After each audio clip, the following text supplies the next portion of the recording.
that works. It's not liking that either. Shall we do hello again when it's live? Let's start again. Oh, it's all right. They only missed us yakking on. Right, I'm going to press some buttons and see if magic happens. Right, I'll make sure that I'm not on there and make sure... It's nothing like an elegant entry to the show, is there? And that was nothing like an elegant entry to the show. Right, can you all hear me now? Yes. Yay! But now I can see your desktop. No, I fixed that now. Oh, okay. Oh! I would do the edit, but then we lose the chat. Let's just forget the last couple of minutes and start again. Hello! It would appear that I'm live. Excellent. I was saying I think it's cut some chat off for me. But hello, Jonathan. Good to see you. And hello, Renee and Debbie S. And Peter. Oh, I'm loving this. Oh, and Kimmy's now Kimmer. Kimmer, I'm liking that. Kimmer. Different every week, Kim. That's right, keep us on our toes. Oh, hello, Ignacio.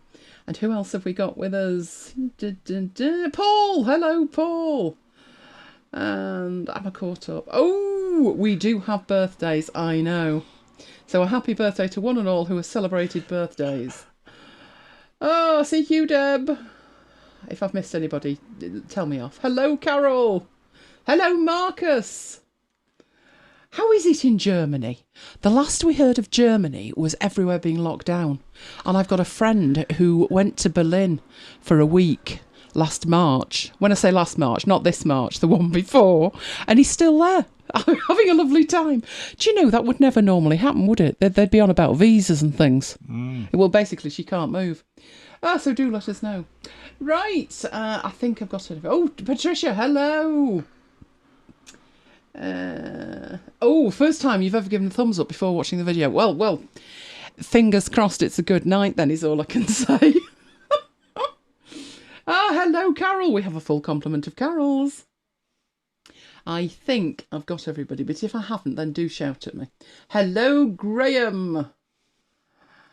Graham, you might when you don't miss the week at MacBites headquarters, Graham. There's a tiny cake in it. Don't miss it. I mean, it's so tiny you might miss it, but don't miss it. Okay, I'm almost there. I think almost there. Wait, Peter, as if there would ever be any bad words. Not on air, anyway.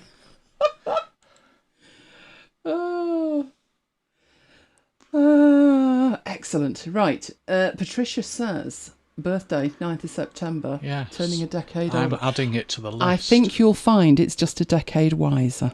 That's how I'm looking at it. Once I got past 21. Mind you, at 21, my aunt came to my 21st birthday party. Bearing in mind at the time I was heading into my final year reading law and then I was going on to Oxford. And she said, well, that's you knackered then. And I said, pardon. She said, you're on the shelf now. I was 21. So I always think of age as just like, yeah, it's only for old people to worry about. And we're not old, are we? We are experienced. That's what we are. Right. Okay, then. Oh, 480. We've not even got to that point yet. Let me see if I can make these slides move. We can have magic and see them move. Yes! Good grief. So, audio not so good, but slides are moving. So, what have we got? We've got the week at MacBites headquarters, and it's been a strange old week. Then there was my Notion nightmare. That one's funny. Then there is a new toy about, which is YouTube picture-in-picture. And I've tried it and I like it. I like it a lot. Then we've got creating an icon kit in Affinity Designer by request last week. It's Marcus's birthday today. Good grief. Hello, Marcus and Hen. Happy birthday. Oh, another one. Wow. There's a lot of birthdays this week. It would have been my dad's on the 31st. And it was Mum and Dad's 65th wedding anniversary, wasn't it, the other day? I don't think they'd have made 65 anyway, you know, because I think one or other of them would have murdered the other one by then. But it would have been if they'd both made it. So where was I up to? Creating an icon kit by request, that one. Then there was the Build With Me Vivaldi, part 2. Getting exciting there with all that we can do. Mike has got pivot charts, again, demanded. And then we've got part 4 of our Scrivener series, becoming more and more important, that is. So, what has it done to you? We broadcast in 1080p, but YouTube sometimes doesn't appreciate that. Let's just say that. So let me know what it started you in. Think my lowest this week was 480. Mine was 480 tonight. Although I did find a video, but I'm not counting this one. And I think it was from 1995 and was possibly recorded on a box brownie. And when it played, it was 266? 2 something. And I thought, that's bad. And I went down to the cog and that was it. That was the only resolution it was in. It was a YouTube video. So I thought, well, do you know what? Just watch it anyway. But we are there in 1080p. Okay. Hello, Brilliant Sigma. How long have we been live? Well, that depends. It depends if you think the interpretive mime version of the show, which was about 1 minute past 9, or there is audio with it at about 3 minutes past 9. But we've only been chatting. Right, while you're checking where you're at with YouTube, there is a like button down there. Do a Patricia and hit it before the show. You might forget later. Might be blinded by everything we've done. Right, so our week started on a Saturday. And it was 8-show Saturday, all the music shows. Although, well, there were 8 shows, weren't there, Mike? But not all of them will have been heard. No. On account of the fact that it broke. But there was intended to be 8 shows. The reason we didn't notice that it had broken was, it was Dino Pasta Day. This is the Dino pasta we bought 18 months ago in case we had no food. Well, obviously, it's heading fast towards its sell-by date, so it's Dino pasta wall to wall, and I'm loving it. It really does look like a dinosaur. Got to be done. And then at 8 o'clock on Saturday, we went into Brooklyn's 196 by request. 4 hours of fabulous music, where the theme was cameras. Was it cameras and all things related? Cameras, pictures and photos was last week. It was good, though. It was good. We had some fantastic ones. And tomorrow's is dogs and all things dog related. Oh, nicely done there, Mike, because while the show was on, the Tesco delivery arrived, and for the first time in ages, it was Wendy. And Wendy came, not empty-handed was Wendy, was she not? No. Wendy brought, of her own volition, we didn't order this, she brought some dog biscuits for the lovely Lola. Oh, she was thrilled, was Lola. Ate the lot and was last seen sleeping it off. So she had a really good night last week. Then, on Sunday, there was always that jeopardous moment where the weekend could go either way for poor Mike. Premiership match. It was Southampton. How far wrong could they go, having won 5-1 the week before? Don't ask things like that. They went 1 down for a start. I didn't realise that was an OG. It was actually an own goal. So United scored twice, but being so generous, they scored for Southampton as well, who couldn't muster one for themselves. So sort of bad words were said, weren't they? Very bad words. So he headed off to bed early and left me to roam book club. We are still in How to Read a Book. And you'll know it got down to under 3 hours last week. Yeah, we made up for that this time. It was a glorious 3 hours, 25 minutes. But it did actually kick off. Somebody said, although they had enjoyed it, it wasn't what was billed. And he wasn't doing it right. And I thought, oh dear, blue touch paper, that's going to go off on 1. And it did. Oh, I think there was only about 12 of us left by that stage. But yeah, it's always good on a Sunday night. So, Monday morning came round. There was a great start to the week. Can you note the sarcasm in my voice? Yeah, just what I needed. That photo was taken out the office window. So you can imagine how much noise I had all day. This was an issue because it was Monday, and Monday is our new recording day for MacBites. Somehow we managed to do it. That was because it was the small hours of Tuesday morning when we finally got enough peace to do it. But it did mean on Tuesday we had a show. Oh, only fans. If you've not heard the show, you need to hear it. That's why the penguin has bunny ears and a rose in his beak. You've got to hear it. René's heard it. He'll tell you that it's definitely worth hearing. While that was happening, I was totally oblivious until I got a message from YouTube that I'd hit 18,000 subscribers. So thank you very much for that. If you are one of them, that is fantastic. You're very welcome. Oh, yes, you were my first subscriber. Oh. Subscriber number 1. I didn't expect 2, to be honest. Back in the day, I thought, I wonder how people get subscribers. But there you go. So if you are a subscriber, thank you very much. And if you're not, you could push me up to 19,000. Go on, you know you want to. Which took us on to Wednesday. Bad words were said on Wednesday. Mike won't remember this, but he will when he sees it. Bad words were said because I have a magazine subscription. And they used to arrive in a plastic bag, which kept them dry when it was raining. And obviously, Manchester rains a lot. But they decided that wasn't eco-friendly. So what they'd do is they'd pop it in some kind of biodegradable envelope. I'd rather the envelope didn't biodegrade until it actually got here. It was hanging out. Honestly, 50% round the edge was totally ripped. So it was ripped up along the edge and along the top. And it arrived looking like that. So yeah, a good job it wasn't raining. Let's put it like that.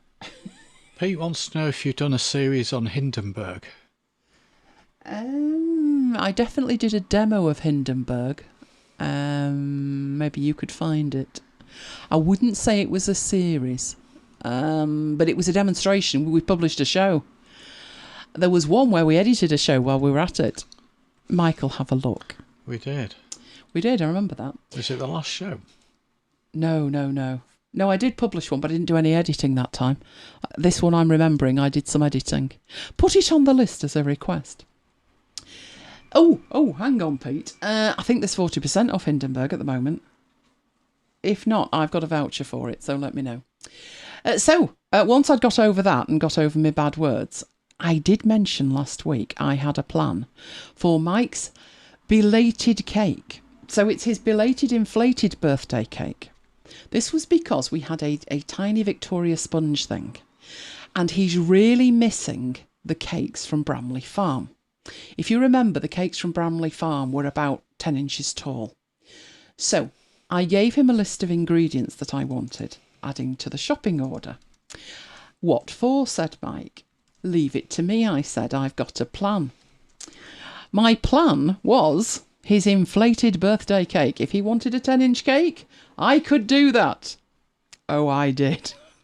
You'll notice at the top, when I'd finished, it was a half and half cake. Half of it was smothered in the chocolate that Mike adores, and the other half was smothered in something that I like. But it was in true Bramley Farm style, a tall cake. Somewhat overindulged yourself over the next 3 days, yes, didn't you, finishing that off? But he did enjoy himself. Right, just as I move on to Thursday, Brilliant Sigma says, is that what you guys use to edit the podcast? And yes, it is. We've gone through virtually every audio editing app on the planet. Hindenburg was actually made for radio stations, for documentaries. So documentary style radio programs. I stumbled across it about 4 years ago and gave it a go, not with much hope. And to be honest, I was disappointed in the trial. But I was disappointed because they hide all the features. They're literally hidden. You have to wade through the manual and then watch every video known to mankind. And then it's awesome. It's the weirdest thing. If you just look at the app, it looks like this doesn't do much. But once you've got it, it's amazing. I threw the show together this week, didn't I? Mm. The edit probably took less than an hour, and given that the show was an hour, that's pretty impressive. Anyway. Debbie says it's nothing like the cakes that she's been making. And Carol says, was it gluten-free? Yes, it was. It was. These are Victoria sponge type things. So it's basically 6 Victoria sponges, but put together into 2 halves of Victoria sponge with cream and jam in the middle.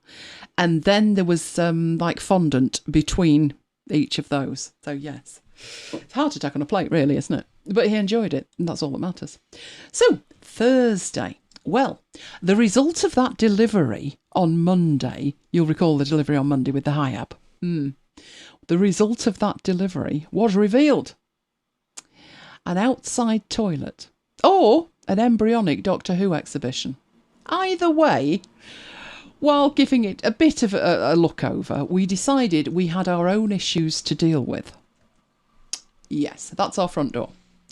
The front door handle committed hara-kiri, which actually stopped us opening the front door from the inside. Now, I know we're still in lockdown at MacBites headquarters, but, you know, Lola does need a constitutional, and then there's the Amazon man to consider. So leaving it where you couldn't open the front door, not really an option.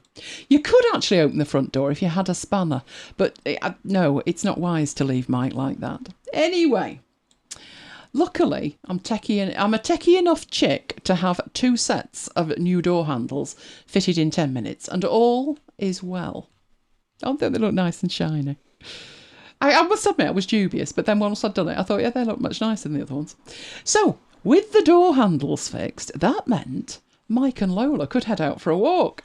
Yeah, madness.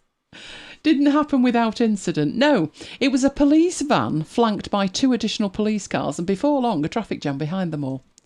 Obviously, you've got a shrewd idea where that is in relation to us, because you can see the bollard. And as soon as you can see the bollard, you know it's not far away. So I said to Mike, do you really have to leave the house? Because whenever you do, there's an issue. Anyway, that took us to Friday.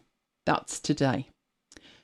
Just to remind you, there is a worldwide warning issued today. I'm sure some of you will remember what I mentioned last week, but there is a worldwide warning issued. We are on holiday for a week. Now, that never goes without issue. So you have been warned, haven't you all? Now, come on. Don't go anywhere. Don't do anything, or check first what we're up to. Also this week, there have been many, many birthdays. So who was that last one we had? Was that Peter? There was Annie, there was... We've got Renee, who had his birthday first this week, so happy birthday. We had Debbie. Happy birthday. Patricia in September. That's coming up. So who was the other one who had it today? I saw it in the chat. It passed by. You said you're making a note of it. It's actually today. Marcus. Marcus is today. Right, okay. So we had Renee, we had Debbie, we've got Annie today, and we've got Marcus today. So very, very, very happy birthday to each and every one of you. And remember, lockdown birthdays, and until this is gone, every birthday's lockdown birthday, last a week. As you can see from Mike and his cake, the cake did indeed last an entire week. So let's get on with it. Let's get the chat where it needs to be and move on. Right. Okay. Oh, you're going to love this next one. Let's get that back where it should have been. Right. My Notion nightmare. It started off so simply. Let me know if this has happened to you, or is it just me where I'm old? The reason that what my age has got to do with it is what I was trying to do. So I wanted to make a query. I wanted to put a filter on a table. How far wrong could I go? Well, if you look at what I've got there, I wanted to say where the release date of the show is on or after an exact date. Simple. What was the exact date I was looking for? Oh, let me apprise you. That was the 1st of January. So I was going to make a query with 2 date filters. The 1st of January, 2009 to the 31st of December, 2009. So I look at the interface. Simples, surely. No. How do we do that? Well, you can't type in. So you've got to click that button to go back. At which point I thought, pardon. I thought, no, there's got to be another way to do that, because otherwise, to create the entire query, I'd have to click the buttons multiple times. As I explained to Notion, I want to create a filter 1st of January 2009 to the end of December 2009. I can't type in the date field. I swear you used to be able to. And I calculated how many times I'd have to click that back button, and the answer was 291. I thought, there's got to be another way. I'm missing it here. Seriously, there's got to be another way. Yeah. No. Thanks for that, Notion. There is no other way. Who designed this? Which muppet, for which read millennial, who doesn't have data from 2009. They've probably not got data from 2020. They're that young. Who designed that? But they would appreciate my patience and understanding in the meantime. I'd appreciate if what I was paying for actually worked. But that's a whole different bag of hurt.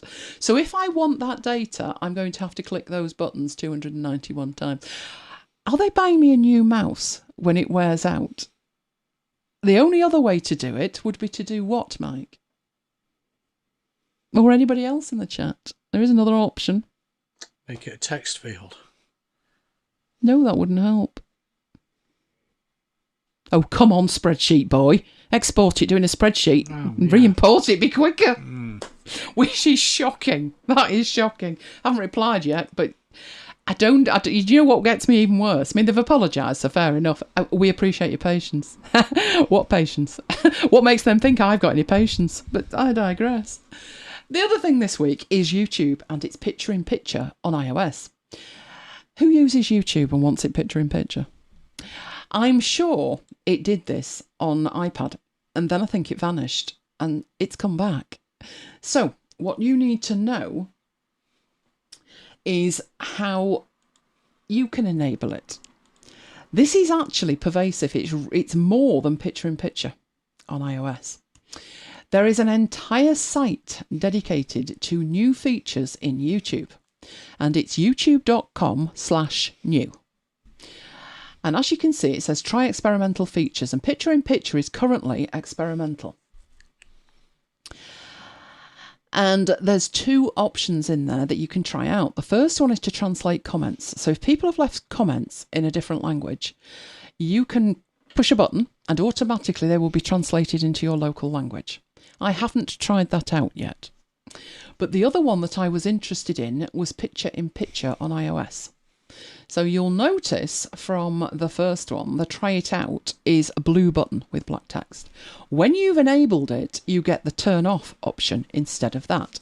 So you actually can enable it on desktop if that's what you want. You don't have to do it on iOS. I did do it on iOS, but you don't need to. So that's how you enable it, and you'll see it says until the 31st of October. And what it means by that is it will be available in beta. So it won't be globally available until after the 31st of October. What that looks like when you've enabled it is you've got YouTube playing, and I had episode 44 playing, and then I swiped up, so I went out of YouTube, and it took me back to where I had been in the interface. So to get into YouTube, I'd gone into my YouTube group and I tapped the YouTube icon. And once I swiped up, it took me straight back to there, and I could carry on navigating around my device with that video playing up there. You can move the video any way you like. So if you want to read your email and your email's at the top, then just move the video down to the bottom. It's fantastic. Brilliant. Sigma says he turned it on last night and it's cool. It is a really good feature. Honestly, it is. You use it more than you think you would. The only issue is it's YouTube Premium members only at the moment. They have guaranteed it is coming to everybody, but not until at least after that 31st of October. I don't know. I mean, it would make sense to add it as a premium feature if they want to drive people to premium. But I don't know why, whether there's some like hit on their servers or something for it. I don't know. But at the moment, it's premium customers only. But if you are a premium subscriber, you can enable that straight away. Right, okay. Why are we going that way? We're going the other way. That's better. Right, we are starting a two-parter. Creating an icon kit in Affinity Designer. Tonight, the plan is that we do a basic one. All the features will be covered, but I didn't want to get into a large icon collection until we got the basics under our belt. So this time we're going to do checklist icons, and next time we're going to do those calendar icons that we can use either in Notion or Scrivener or anywhere that you can add a custom icon. So let's go off and have a look at that. Right. What have we got here with Mike? Tell her. Tell me what. I don't know.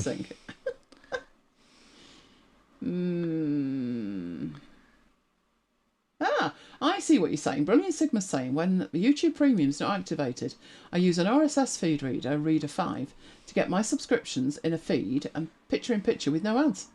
There's another way to do it.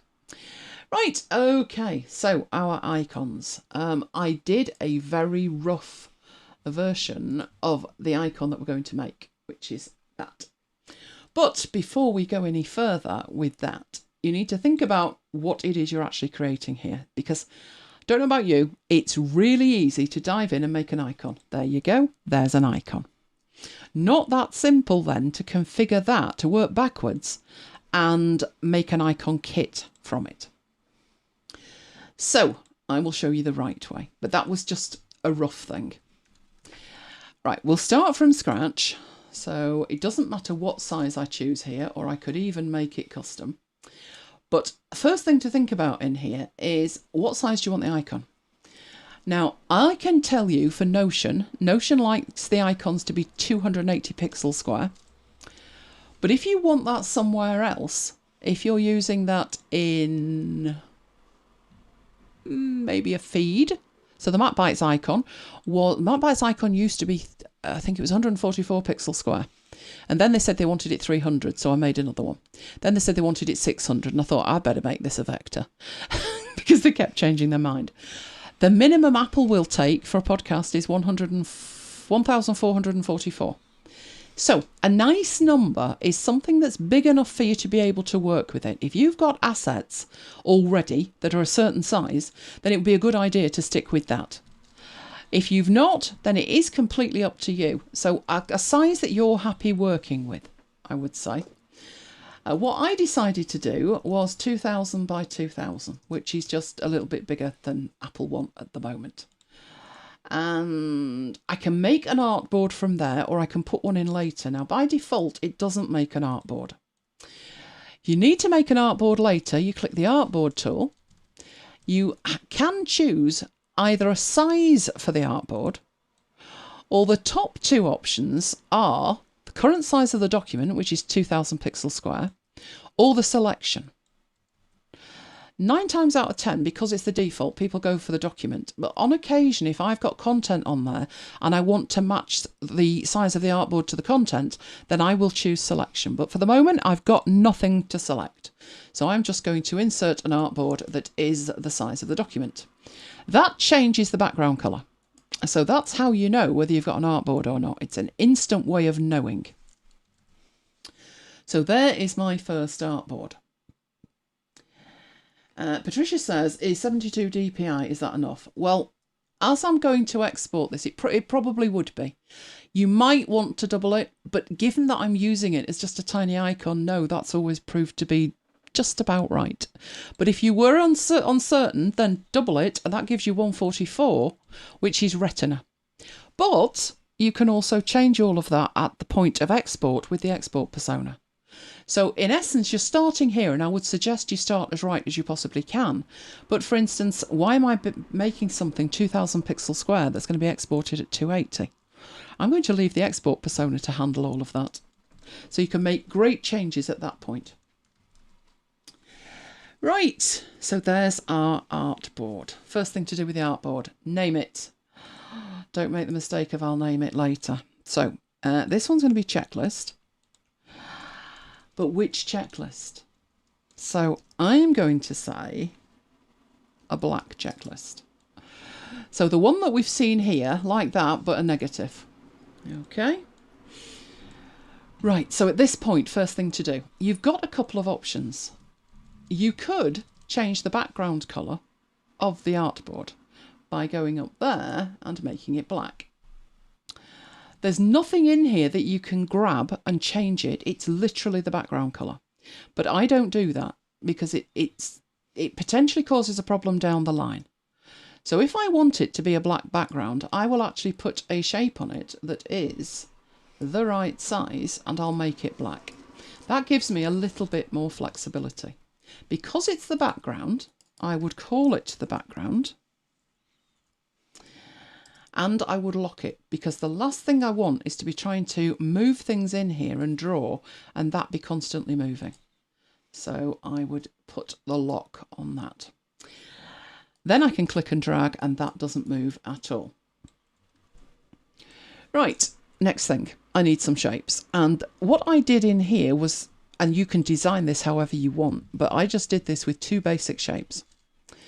So I got a circle by holding down the shift key and dragging that out. Then you need to decide what size you want it. But other things to think about at this stage. You're not going to be able to see it at the moment because it's black and black. So give it a white fill. It's going to need a white fill anyway. Doesn't particularly need anything in terms of a border. And I need to eyeball approximately what would work for that. Now, bearing in mind that we're working with 2,000, 400 might work well. Let's just grab it down. Would that work well? Possibly a little bit big. So maybe 360. Now, down here, if I toggle on the lock, I can put in there 360 and it will scale the whole thing for me.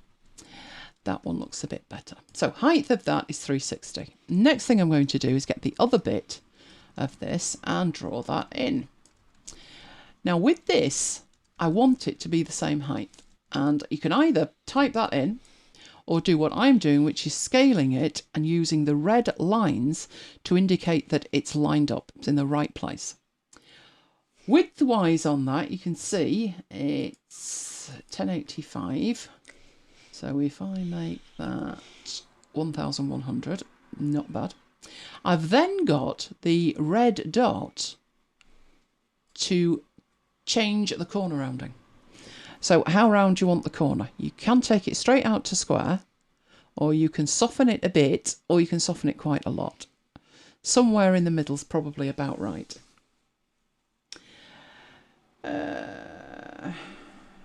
Right, okay. Now, I need to get these close enough that it looks right. Don't want them too far apart like this. So somewhere there. Now, a trick I use is put them right next to each other. And you know they're right next to each other when you get the green line just between them. So if I zoom in, you might even be able to see that better. The green line there. They are just touching. And then what I do is use Shift and the arrow keys, and that moves it 10 pixels at a time. So now they're 50 pixels apart. I would take that to at least 100. And looking at that, depending on how much of a gap I want around it, I could then extend that if I thought it wasn't extended enough. But that's not bad. Once I've got those shapes, I will group them together. Now I'm going to do this at the moment, and then we'll look at doing it correctly. Because what we're tempted to do at that point is say, yeah, that's grand. And I'll just duplicate that. And again, you want it somewhere down the bottom, and you want that somewhere near the top. But it would be better if they were spaced out properly. And the best way to do that, I've got it at the middle, but I'm taking one to the top and one to the bottom. And then what I can do, 1, 2, 3, 4, 5, 6, 7, 8, 9, 10. And that moves it up 100 pixels. You don't even need to do that. There's some clever tricks that you've got in here. With it selected, the y-axis shows its position. So if I move this, you can see the numbers moving in the y-axis. Now, what's 10 off that? What's 100 off that, rather? 1,640. Well, obviously, it's 1,540. But if I can't calculate that because it's some weirdness going on, what I can do is put minus 100, and when I press enter, it calculates it for me. So each one of those fields has a little calculator built into it. I could do it that way. Same with this one. I could click on the top there, and obviously it's 0. So I could type 100. That would move it down. Or I could put plus 100, and it would make it 100. Right. Then I grab 2 more, not concerned where they are. Grab hold of all of them, so Command and A, and go in here and use this align vertically to align them, which will put them in the right place, and then use this one to align them to the middle. And grand. I could then select all of those and even group them and make a group. But gone wrong already. Gone wrong already. And that's because that's a quick way to do it. And if you're doing something like you want, in my case, you want some kind of imagery, some kind of artwork for a presentation, and I only need that once, then that's fine. Do it like that. But it's not the best way to do it if you might want to make changes to it. So what I mean with that is, can you imagine a client coming back and saying with this, that's fine, yeah, that's fine. Don't want like the corner rounding, want the corner rounding different. So I can double click and I'm into it, and then I can get this and I can change it. But I've got to go back, and this is just one icon's worth. I've got to do it 4 times. And what if I've got 20 icons and they're all like that? So that's where symbols come in. But it's not natural to think of symbols at the point that I'm only making one icon. But it is better if you do. So what we'll do with this is we will delete these. We will ungroup that. And we will have just our 2 symbols in here. So we've got those in some kind of thing up there. I think we've got multiple things that's in. Let's get them out of the way and put them there and delete that. So these are 2 individual shapes at the moment, but we will group the 2 of them together. Okay. And then we will go over to our symbols and we will add a symbol. So you have the ability to create a symbol. And what it will do is it will pull in what is selected in there, just using the create. We can, in there, once we've got our symbol, you can rename it. A better workflow, to go in there and delete that, is before you do that, in your group in here, make sure that you name it. So this would be a list item. And then add it in. So same process, just click create, and now you've got a list item. Right, at that point, something has changed in the interface. We have an orange stripe down here. And that means that we can drag these in here, or you can duplicate them. So just drag them down. So I'm holding the Option key and dragging down. They behave in exactly the same way that the others did. So if I want that positioned at 100 pixels from the end, I can do that. And this one here is 1540. That puts those 2 in the right place. All the things you could do before, you can still do. So make sure that we've got them aligned to the centre and that they are spaced out properly. And then make sure they are bang in the middle of that, which they are.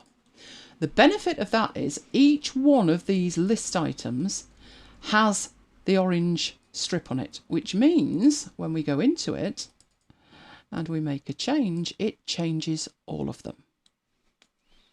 So that's why we've gone and taken the time to do that. Okay. That's the first one dealt with. Or is it? Might be a case here to say group these and just call that checklist, just in case we want to do something with that.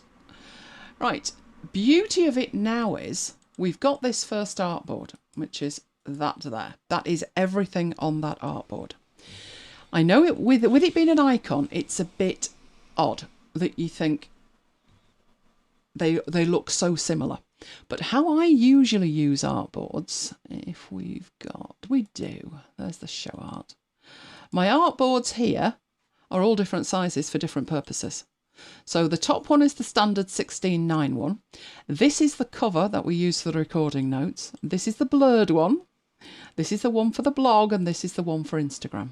And these over here, I don't actually do these very often, but these are print sizes. So I have, I think it's 6x4, 7x5, 8x10 and 12x10. And they are all slightly different. But I only do one for that if we're actually printing it out. And we do have some printed out and hung on the walls, our favourites. But these 5 are the ones that I do all the time. And that is done with artboards. So over here, if we have a look at that, each one of these is an artboard. You might be wondering why each one is called the same. And that's because I let the export persona handle the output. So they're not going to get overwritten because they're the same name. That's all handled in the export persona. In here, each one has a different name. So that one is, where's the blurred one? I think that's that one. So this handles the name. So we're going to come on to that when we look at that. But that's a real file with it. Whereas this one's going to look much different to that, because there's going to be a range of icons rather than different sizes. Right, let's get back to this one. Probably should save it, shouldn't I? Let's go for icons demo checklists. There we go. Right, so we've got the first one. Really simple in terms of creating the next one, which is all we need to do is select the entire artboard and Command and J. And that duplicates it and puts it straight on top of the other one. But it's selected, so you can grab it and move it. And again, I would have these either 100 or 200 pixels apart. It depends. Now, this is quite big. So for this one, I'd probably go for 200. And I can move them either one by one, and you see it going up in the middle, or I can do it in tens by holding the Shift key down. So that's what I would do with that. So it's 200 pixels apart. Right, this one says black. Well, it's clearly not going to be black, is it? It's going to be, let's say this one's going to be red. So I change the name of it, and in here I have that background that I can change. But what exact colour do I want it? And what we said was these icons initially, the checklist icons, are going to be for Notion. So if I get my Vivaldi, which is over here, and somewhere in there, I have a Notion page. Let's have a look. That'll do. That's today's show. So I have Notion with today's show. Right, what I'm going to do with this, just fold all this up, and I'm going to go down the bottom. And I'm going to put in some text, and I'm going to colour that text. So we said red. If you actually put slash and then type red, it will make that text red, and so forth. And I'm going to also make it bulleted text. So let's take that down there so it's out of the way of this stuff here. So we have red, we have blue, we have green. I'm just going to type each one of them in, and then go through and make sure that that's what they are. So change it to blue, change it to green, change it to brown. What else have we got? I know we've got black, but we've already done black. We've got yellow, I do believe. So yellow slash yellow. We'll change it to yellow. We must have orange. Surely we've got orange for MacBites. Yep, we have orange. And what else do we have? Let's put some text in and find out. Colour, and this is what we've got. So we've got grey that we need to do. Purple and pink. Grey, purple and pink by the look of it. So grey, purple and the adorable pink. So change that to pink. Up there, change that to purple. There's one thing that Craft does and Notion doesn't. And that is what I'm doing here, where I'm changing the colour just by typing it. Craft adds the ability to grab multiple ones of these and change them all at once just by using the slash menu. But the slash menu doesn't do that in here, but never mind. Right, so once I've got that, I can move those to the left-hand side of the screen, move this to the right-hand side of the screen. And I'm after changing the background colour here to red, but the colour that I actually want is not any red, it's Notion red. So I want to pick it up from over here. So I can grab this out of here, and that bullet point gives me a big target to aim for when I want to pick up the colour of that red. And then hit red in there. Now it's made it a stroke, that's not what I want. Let's flip that round. There we go, change the background colour. Awesome. And then all I need to do is rinse and repeat for all the colours that I need. One thing to think about if you're going to be doing this though, is are you going to be using these colours for anything else? If you are, then now is a really good chance to put them in a custom palette. So that would probably be worthwhile, wouldn't it? Right, in here you have different types of colour palette. You have application palette, which will add it to Affinity Designer. You have a document palette, which will add it just to this document. and you have a system palette which will add it globally to your system, unless you are on Windows, in which case that's just not supported. It's not a decision that Affinity have taken, it's just not supported in Windows. I actually think for what I'm going to do, it would be handy to have a system-wide palette that I've got. So I think a system palette would be a good one. The palette types in here, if it's a system palette, you can see it's unnamed and it's got the Apple icon. These are our application palettes that are available with inside Affinity Designer. We don't have a document palette in this one. If we did, it would be listed at the top. So, unnamed, not great. But we can go back up here and rename the palette.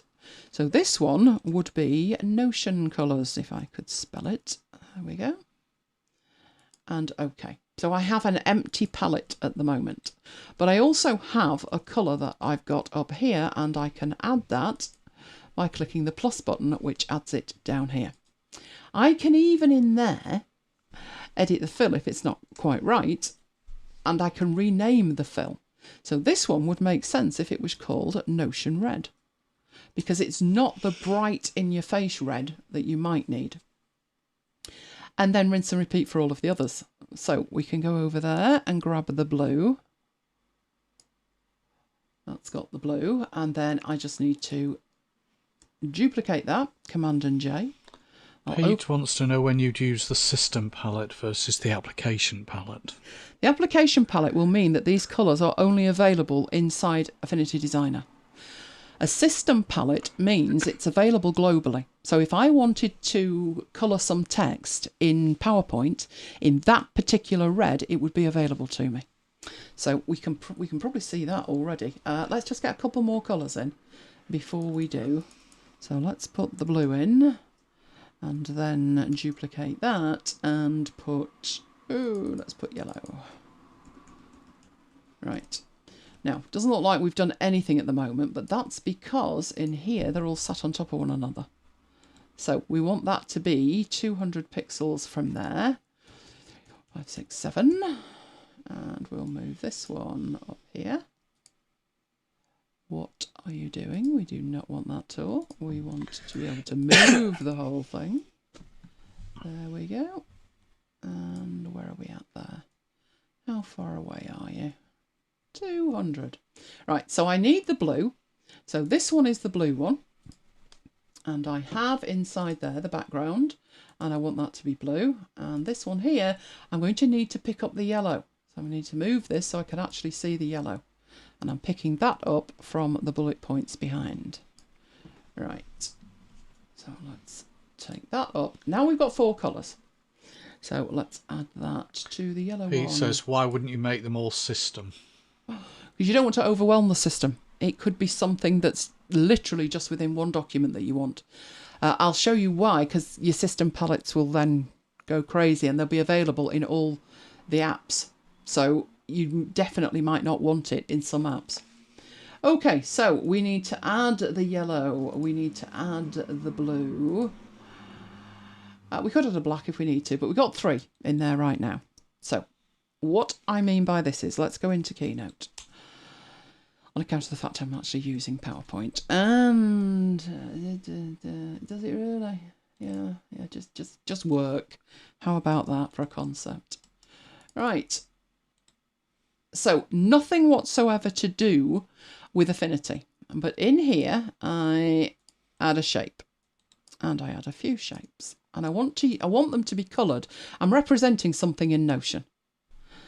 So when I go to my colour fill, I've got a couple of options. I can click on the drop down here, and these are the default options within this Keynote theme. But I've also got the option in here to choose whether I want a colour fill, gradient fills, etc. But if I want a colour that isn't available in there, then I click that little icon next to it, and that takes me into here, which is your colour palette for your entire system. So it has the colour wheel, it has the sliders, it has this one which actually is showing you colour palettes themselves. You've also got the ability to load in an image and take colours from an image, as well as use the crayons. The one in point that's interesting is this one. This one has your Scrivener palette, which don't touch on pain of death. That will break Scrivener. This is where the yellow highlighters and the annotations and draft version colours are shown. So Scrivener adds that one. I created that one because I use these colours quite a lot. And I've got a whole Microsoft palette that's got all of them in as well. And these I've created. We've just created one, the Notion one. So we did name one Notion Red, didn't we? And by clicking it, I've now got Notion Red available in Keynote. And I can go through here with yellow and blue. So that's why you might want it to be a system palette. I know it seems like system palettes are a really good way to go. But your issue is it would be easy to be overwhelmed on here. Imagine that you've got 50 clients. It'd be all over the place. And it would depend whether you were making presentations for that client in addition to artwork. If you're not making anything other than artwork, then you would be able to get away with an application palette. But better still would be a document palette, because having it as a system palette is great. But what happens when I send this artwork back to the client? They don't get the colours with it. They get the colours on the individual shapes, but they don't have a palette up here that includes all of those colours that they can now work with on other designs, because it's not embedded in this file.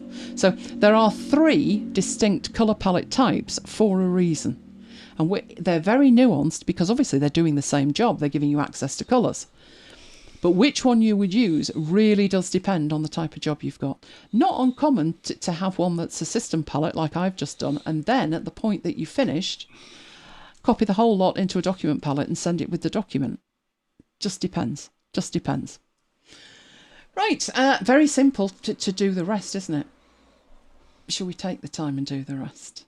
It really is relatively straightforward. Right, all you need to do is keep duplicating this.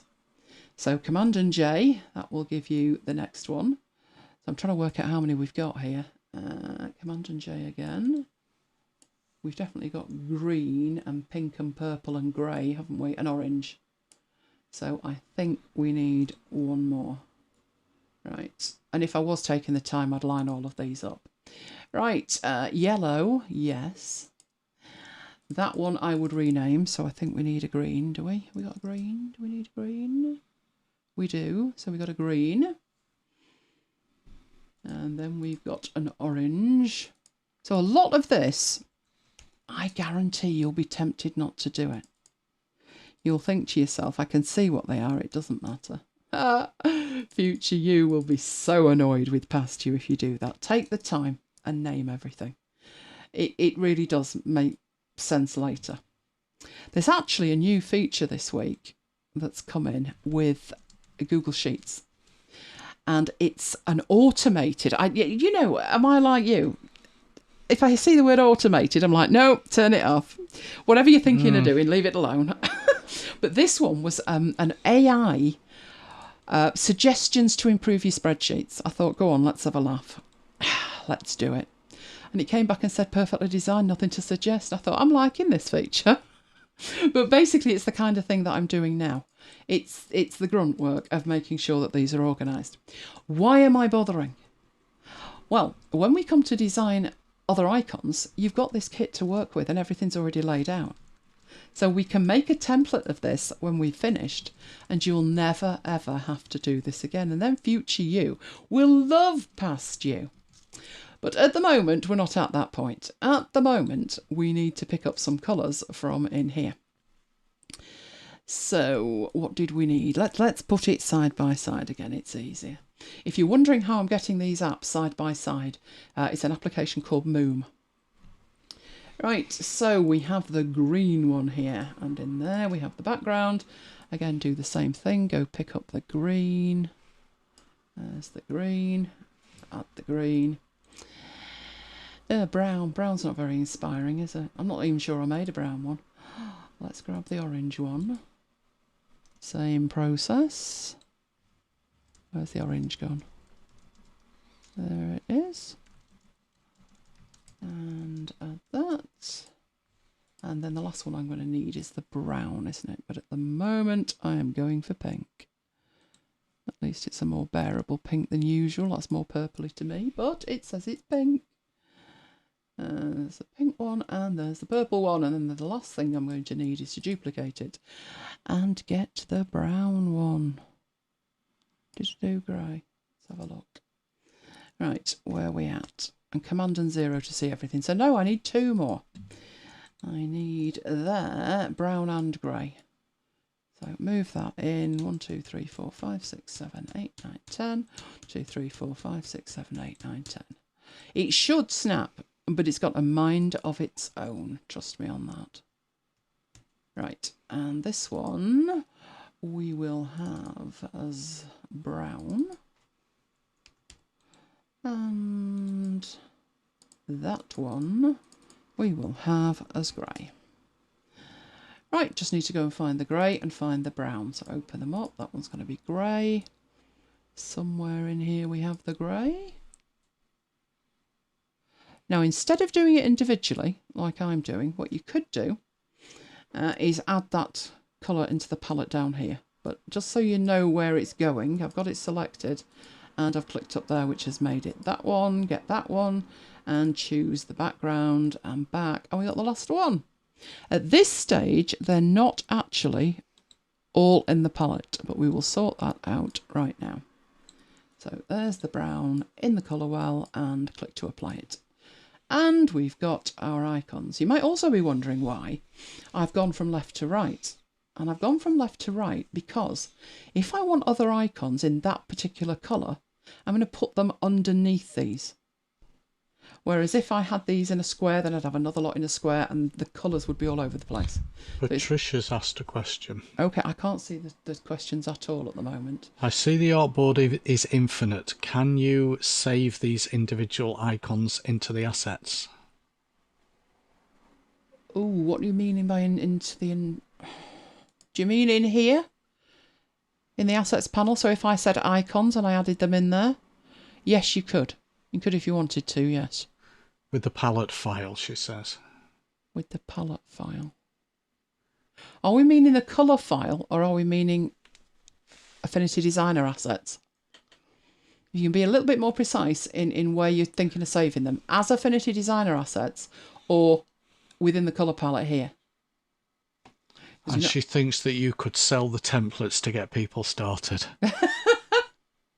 There's actually quite a lot of work goes into these templates when you think about it, but you don't think about that when you create the first icon. She says yes to whatever question you just asked. It was an either or. Oh no! Right, well, let's talk about both. If you wanted to add those icons to be a palette, to be an asset that was available down the line. So let's say in here, I wanted to, so I'm going to grab that and duplicate it. So let's say what I wanted was some icons. I've got a file that might actually show it to you. But let's say I wanted a different kind of icon down here. Anything that I've got in my assets, I can use.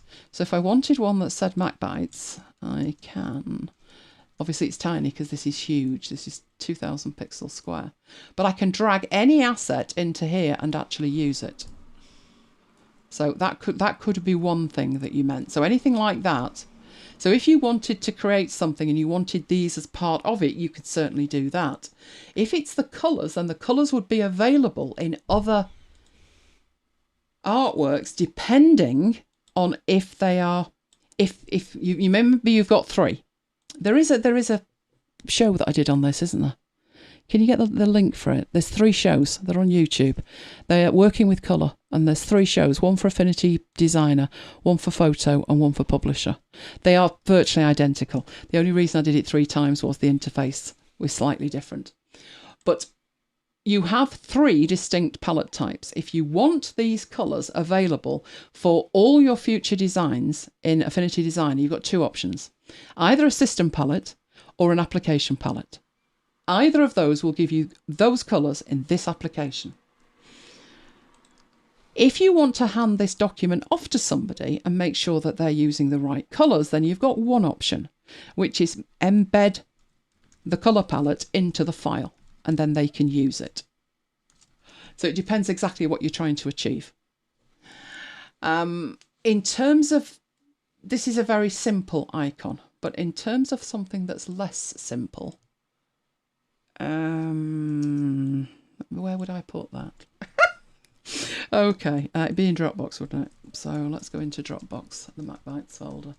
And it would probably be good if it was in chapter markers, wouldn't it, where it was supposed to be? Guess what? The derivatives are, but not the original. So, okay, that's what we'll do. We'll open that over there, and we'll put chapter markers, and we'll find the right file. Oh, I've already done one as a demo. Let's have a look what that says. Looks like I've done this as a demo before, so I'll open this demo file. This was from March. It needs to, does it really? Download it, whatever. I've not used that. Never in a million years. Right, these are icons that I created, and these, all of them, are using artwork from the assets, and I do believe some of these are symbols. The background is a symbol. So if I decide that I'm going to move one of these, oh no, hang on, not that much of an individual. Is this right? No, it's not. The waves have moved. This was a demo file, so heaven knows what I've done with it. But what? Let's close that and no. We don't want to do any of that. Let's try and find the real one. Come on. Use a different template. Yeah, it's that one there. And let's try chapter markers again. Oh no, I've got a million of them. That one looks hopeful. Old, but hopeful. That was me testing it out. Yeah, that was me testing it out. So I've got one master here. And let's say I want icon number 2. So grab hold of it. There's icon number 2. And I do believe what I was testing was the background waves. So not only does this wave come from the assets, but its placement is being controlled by a symbol. So I've got 3 icons there, but these are all driven by the masters. So if I go into here and I grab hold of the wave and I move the wave, it's moving it in all of them. So we're not getting that snazzy yet, although we have actually done that, haven't we? In here, if I move one of these, they're all going to move. Well, the list items, I can change the list items. Let's put it like that. I need to see the chat, don't I? Or I'm going to completely lose the plot here. Let's get this up and see if it can find it. Don't start. You've got people screaming. that want to give you money. I've got people who want to give me money. Yeah. Awesome. Do you know, it's been a really good day on that front. Quite surprising. Why haven't I got the chat? Chat's not there. I'm not seeing the chat. Oh, that's useless. I'll have to get the browser out, but the browser at the moment is behind here, isn't it? But if I take that out of the way and I put that on the right and we go to the chat, I can see the chat. Awesome. Right, I will catch up with all of the chat later, okay? But there you go. So I hope that answered that question. Right, let's get rid of that one. Which board are we on here? Is it that one? I do believe it is. Delete the lot. Right, okay. So it does take a little bit of time to set it up properly, and I still haven't got this panel set up properly. So what I need to do with that, I've got the red, the yellow and the blue, but I would select something that's got that colour in it and then just click on it and go through and click that. I don't particularly need the black, but I will, just in case the black isn't 100% black, which has happened before. So let's add all of these. We've got that one. We don't have the brown one. We need the purple one and the pink one. Where's purple? Purple disappeared. Oh, it's still yellow. Purple's not purple. Crying out loud. No, I need to go and find that again. Oh, come on. I'm looking for the purple colour that there it is. Right, let me go and grab that. Purple, purple, purple. That is really... That purple... You're going to laugh at this. Trust me, I didn't. That purple was my school uniform. Can you imagine walking around wearing a blazer in that colour? Oh, should have been made criminal. Okay, so we need to add purple into there. And now we've got all our colours. Now, obviously, I said there was a way that you could go in and rename them, and I would want that notion, and then followed by a colour. But that takes time. But it is the kind of job I would suggest go in and do it. Go in and do it. Future you will thank you. It just takes that little bit of time just to do that. But I would do that.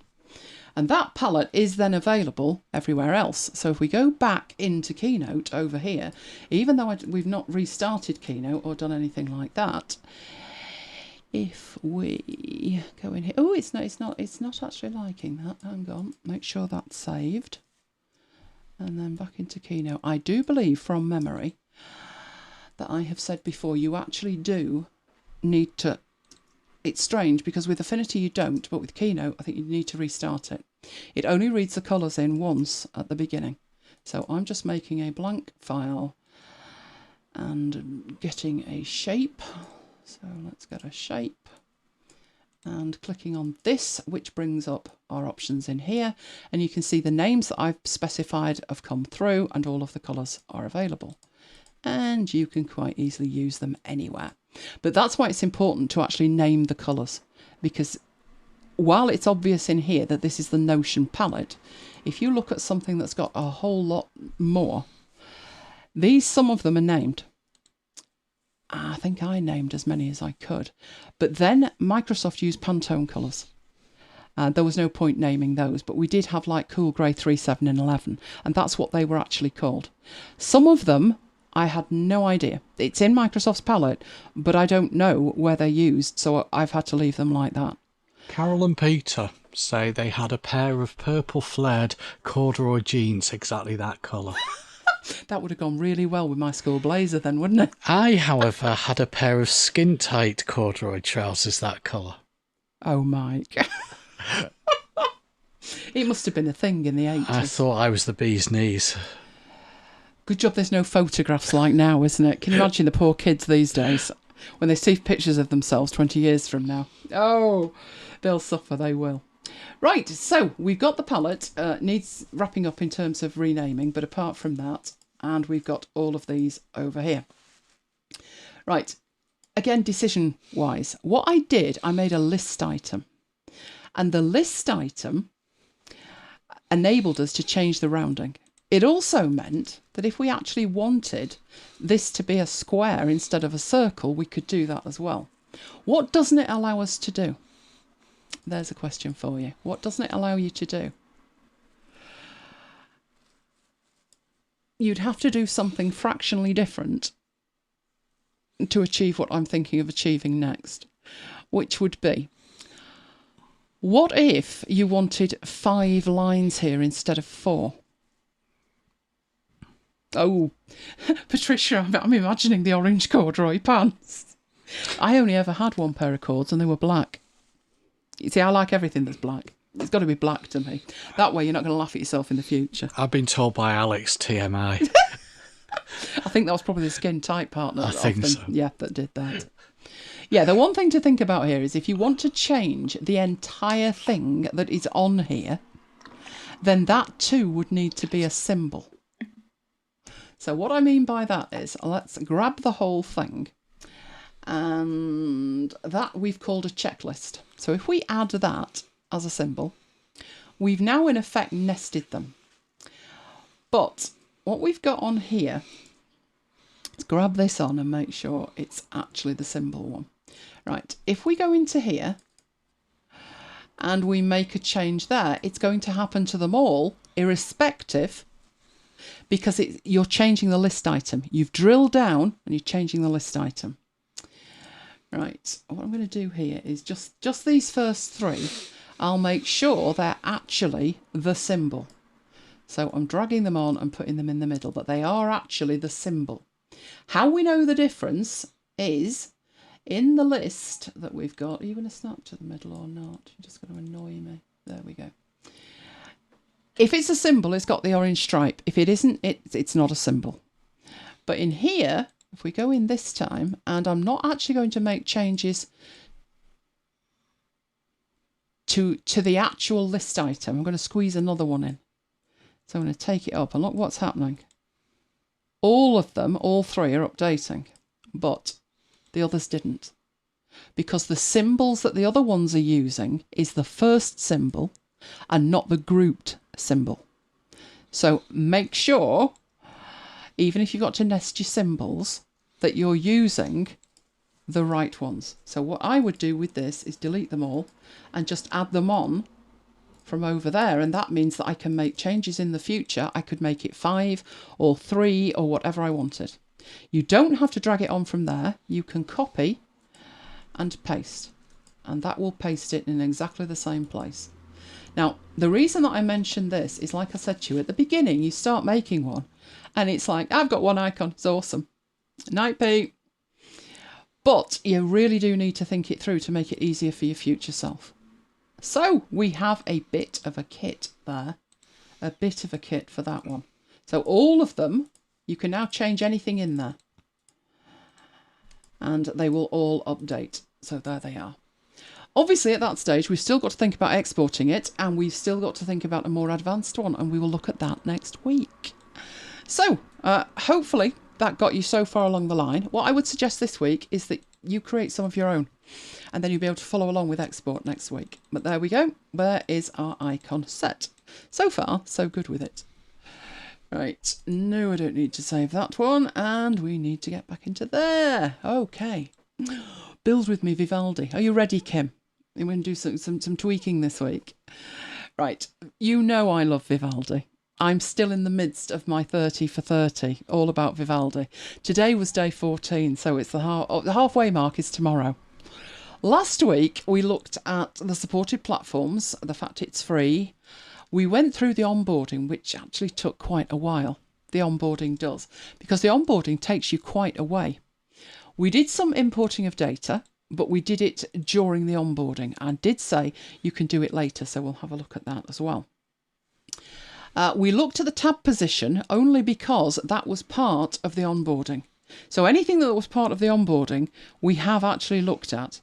But I will show you how you get back to those features if you need to get back to them later. We also had a very quick look at the speed dial, literally because we were using my install.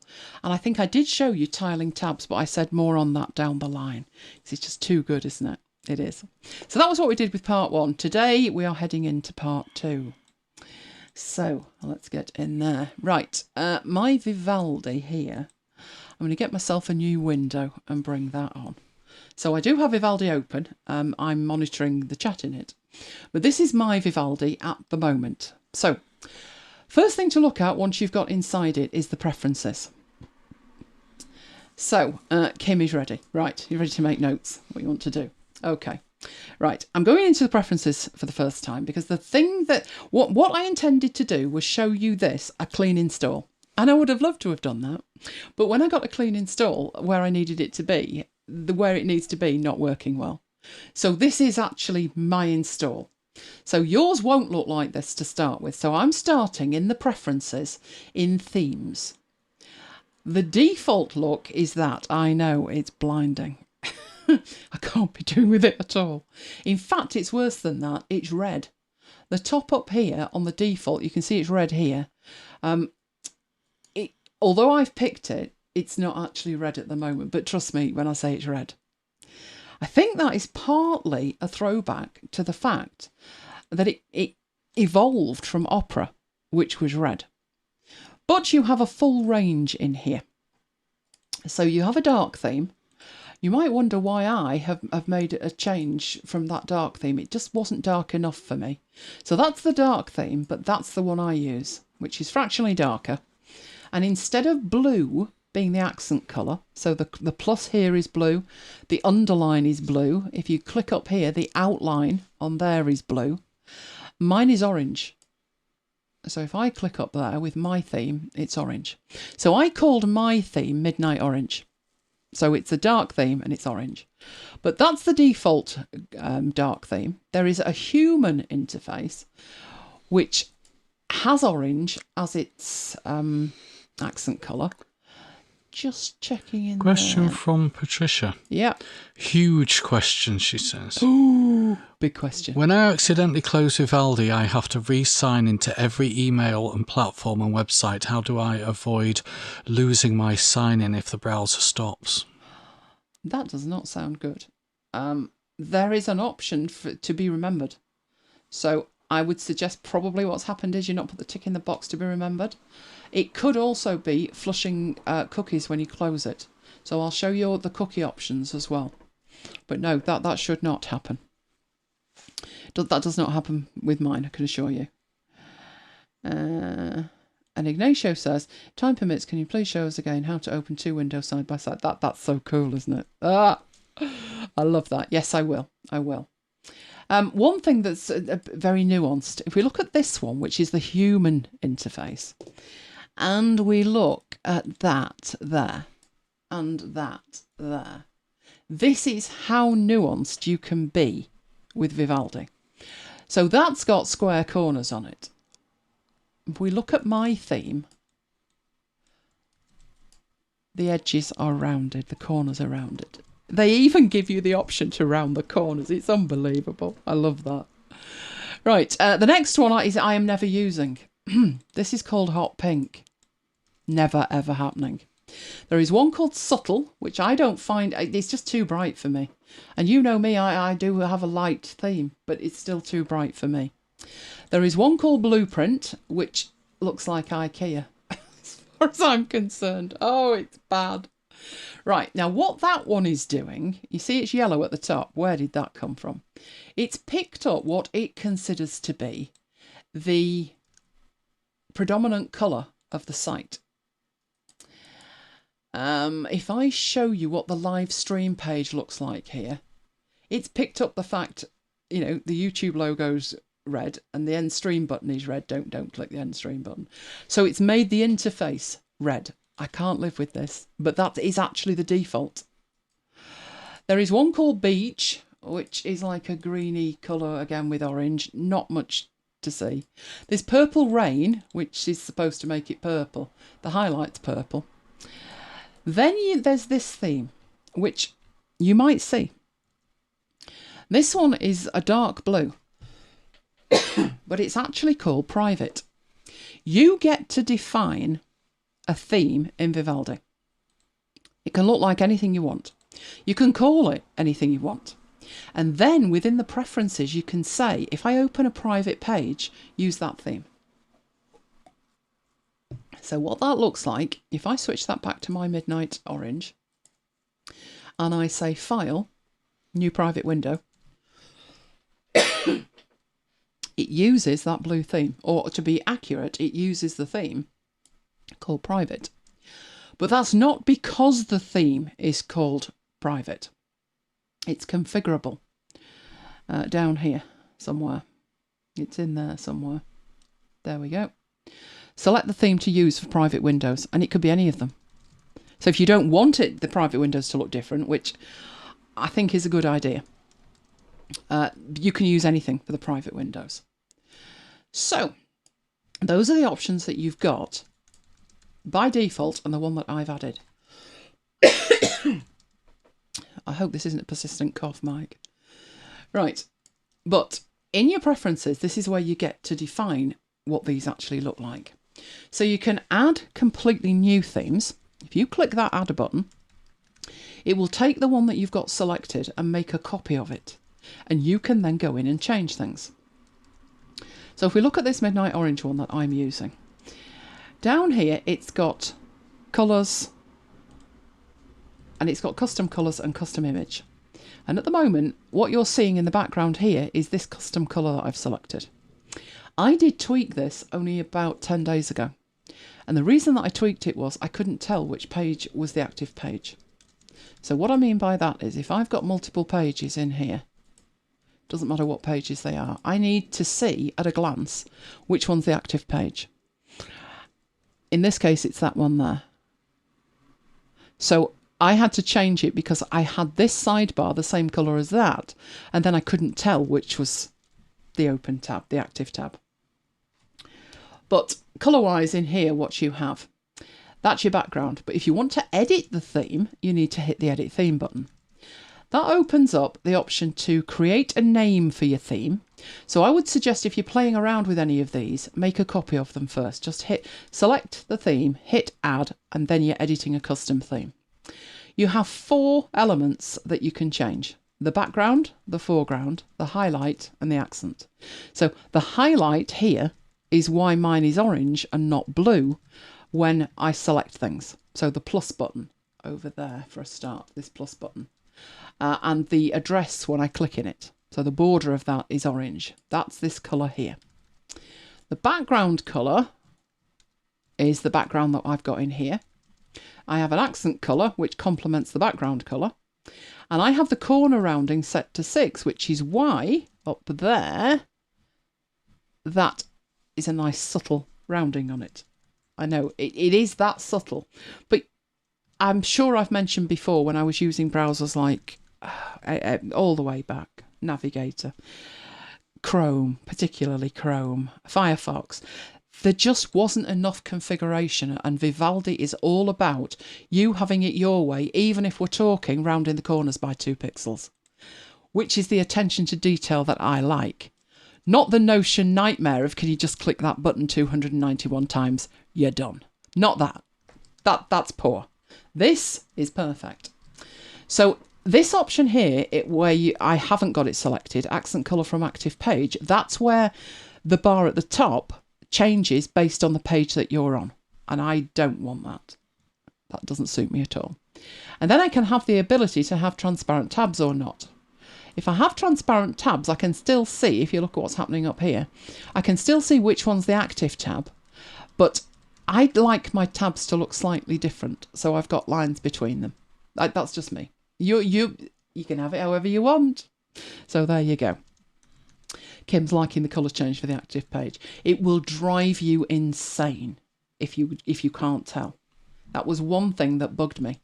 I think it was because, well, how it happened, I wanted this bar darker, and then I realised that's not going to work unless I change something else, and then it became a rabbit hole. So it was like, do you know what? Just change that slightly. And it made a world of difference, an absolute world of difference. Right, so then in here you've got your corner rounding, which I've got set to 6. I just like how that is. I'm fine with 6. 6 works nicely. Then I've got the actual background colour in here, which I've got in as a hex code. Then you've got more options as you scroll down. So you've got this image position, which is this image that it's talking about. But I have overridden the image with a colour because I don't want an image in the background. I just want a plain, boring colour because that just suits me. But I know some people have pictures of their dogs and stuff, which is awesome. It's just not for me, not when I'm working. You can stretch to fit, repeat, or just put it in the centre. So you've got your 3 options for the image placement that you define over on the right-hand side up here. Then you've got colours, and there is a contrast adjustment that you can set, which I didn't touch. There's an opacity, which I don't recollect fiddling with. You can have a transparent tab bar, so you can see the difference that that's making. I've actually got used to it being a fraction lighter now. And you can enable blur, which I'm not over concerned about one way or the other, to be honest. And then you can limit the accent colour saturation. So at the moment it's at 100%. So that means instead of it being, so if I take this down, no, can't really see it in here too much. But I just had that. I chose a colour that I could live with. But if you want a particularly bright colour, but you don't actually want it that bright, then just take it down in there. That will solve the problem. Right, the background window behaviour is that it fades the foreground colours. But again, all of these can be turned on or off. This interesting one here is the one that I just discussed about the private windows. I do think it's important to have a difference between a private window and a standard window. And I don't have any problem with the blue one, but if you wanted something specific, then you can change that. You could leave the private theme alone and just choose one of these others. So, you know, if it came up and it was hot pink, I would know something was amiss. I would know it was a private window. I'm quite happy with the one that it is, but you don't have to call it private. You can call it whatever you like. If you do want to use something else, I'd suggest you leave the default one there just in case you want to go back to it. So just duplicate that and make the changes to the copy of the theme. Then we've got scheduled themes. So I have this set here. I don't really need this set because I don't do that because it's following the operating system.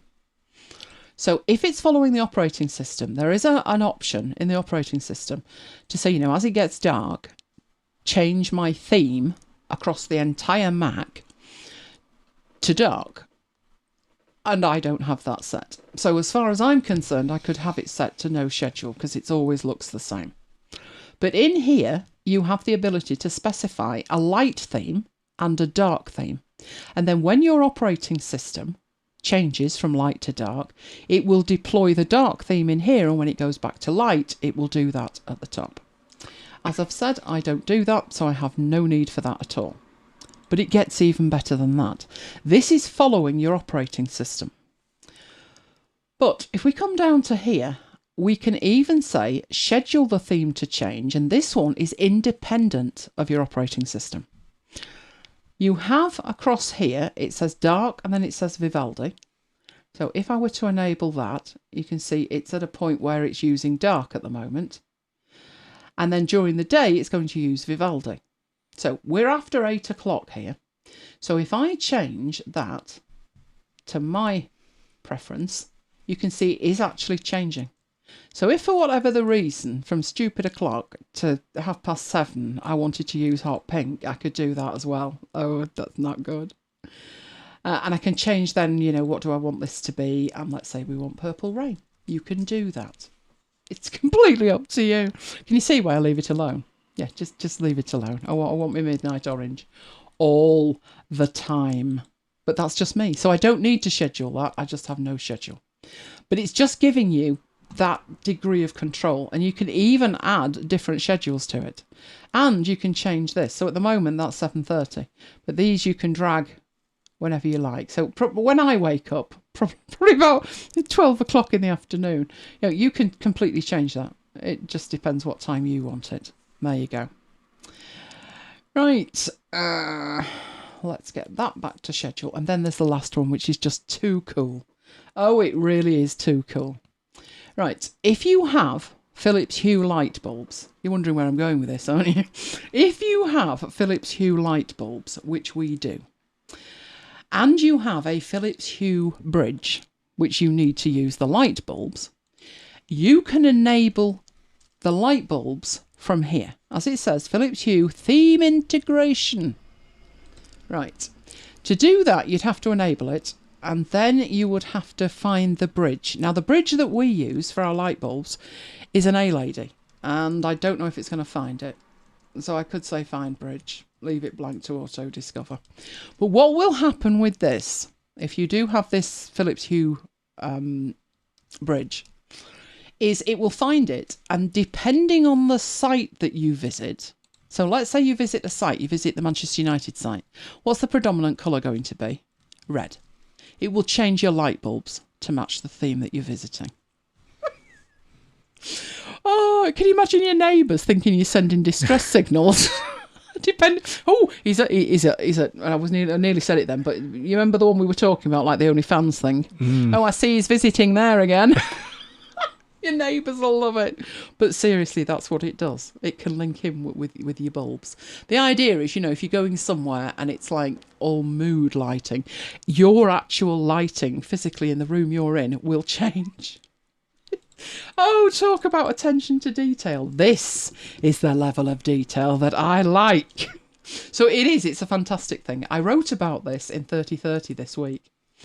And somebody came back to me and said, OMG, I have never heard of this. I am smiling from ear to ear in red, white and blue. As they went from site to site and the light bulbs in the house changed. So, you know, people like it. I just think it's genius. I really do. It's the degree of customization that you've got that just makes this amazing. Right. That's it for themes. There is only one fly in the ointment in theme land. And that is, I sat here and having made my theme, my midnight orange, I'm like, okay, where's the save button? Well, it saves automatically, so you don't need to worry about that. And I thought, yeah, I know. But your theme is not transferred from machine to machine with your Vivaldi account. So I'm thinking, how do I share the theme with somebody? I've made a fabulous theme. How do I share it? And there's no option yet. They're working on it. But obviously they've concentrated on the features of the theme rather than the detail of it.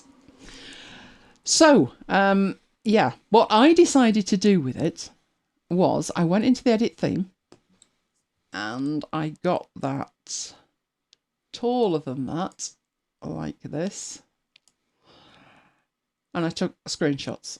So I literally took a screenshot of that. That gives me all of the stuff in here. I then moved down to the background there, which took me down to schedule themes at the bottom, which I don't have. I just took 3 screenshots and I was done.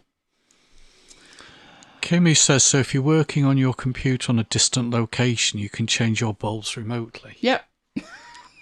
It's genius. It really is. It feels a bit quirky, that one. But then when you think, well, maybe you want to change your theme, or you're visiting somewhere and you're going to watch a movie and you want it dark, then it does make total sense. Patricia really needs a brain break for 5 minutes. Okay. Well, what we've done is we're up to the themes at that point. We're up to the themes. So we've sorted the theme out, and the way at the moment, there are better ways, which I will show you. There are 2 better ways to transfer custom themes. I can guarantee you that we've done both of them and they do work. But it's screenshots today. That's the way that I did it the first time I did it. But there are better ways to do that. So don't worry about, oh no, I'm going to configure it all on one machine and then everything won't transfer. It will, because I have a dirty hack. It is the mother and father of dirty hacks. So don't concern yourself. You will be able to transfer everything. You will also be able to automatically back things up. Right, so the next thing we're going to look at is the address bar. You're thinking, address bar, how interesting can it be? But the answer to that is very interesting, to be honest. It's very powerful. What we've got set up here is my default, and that's not the default. So the reason I have it set up like this, let's go to my blog, is I like it incredibly minimal. I don't even have the refresh button usually, because Vivaldi has another feature. And the other feature that it has is gestures.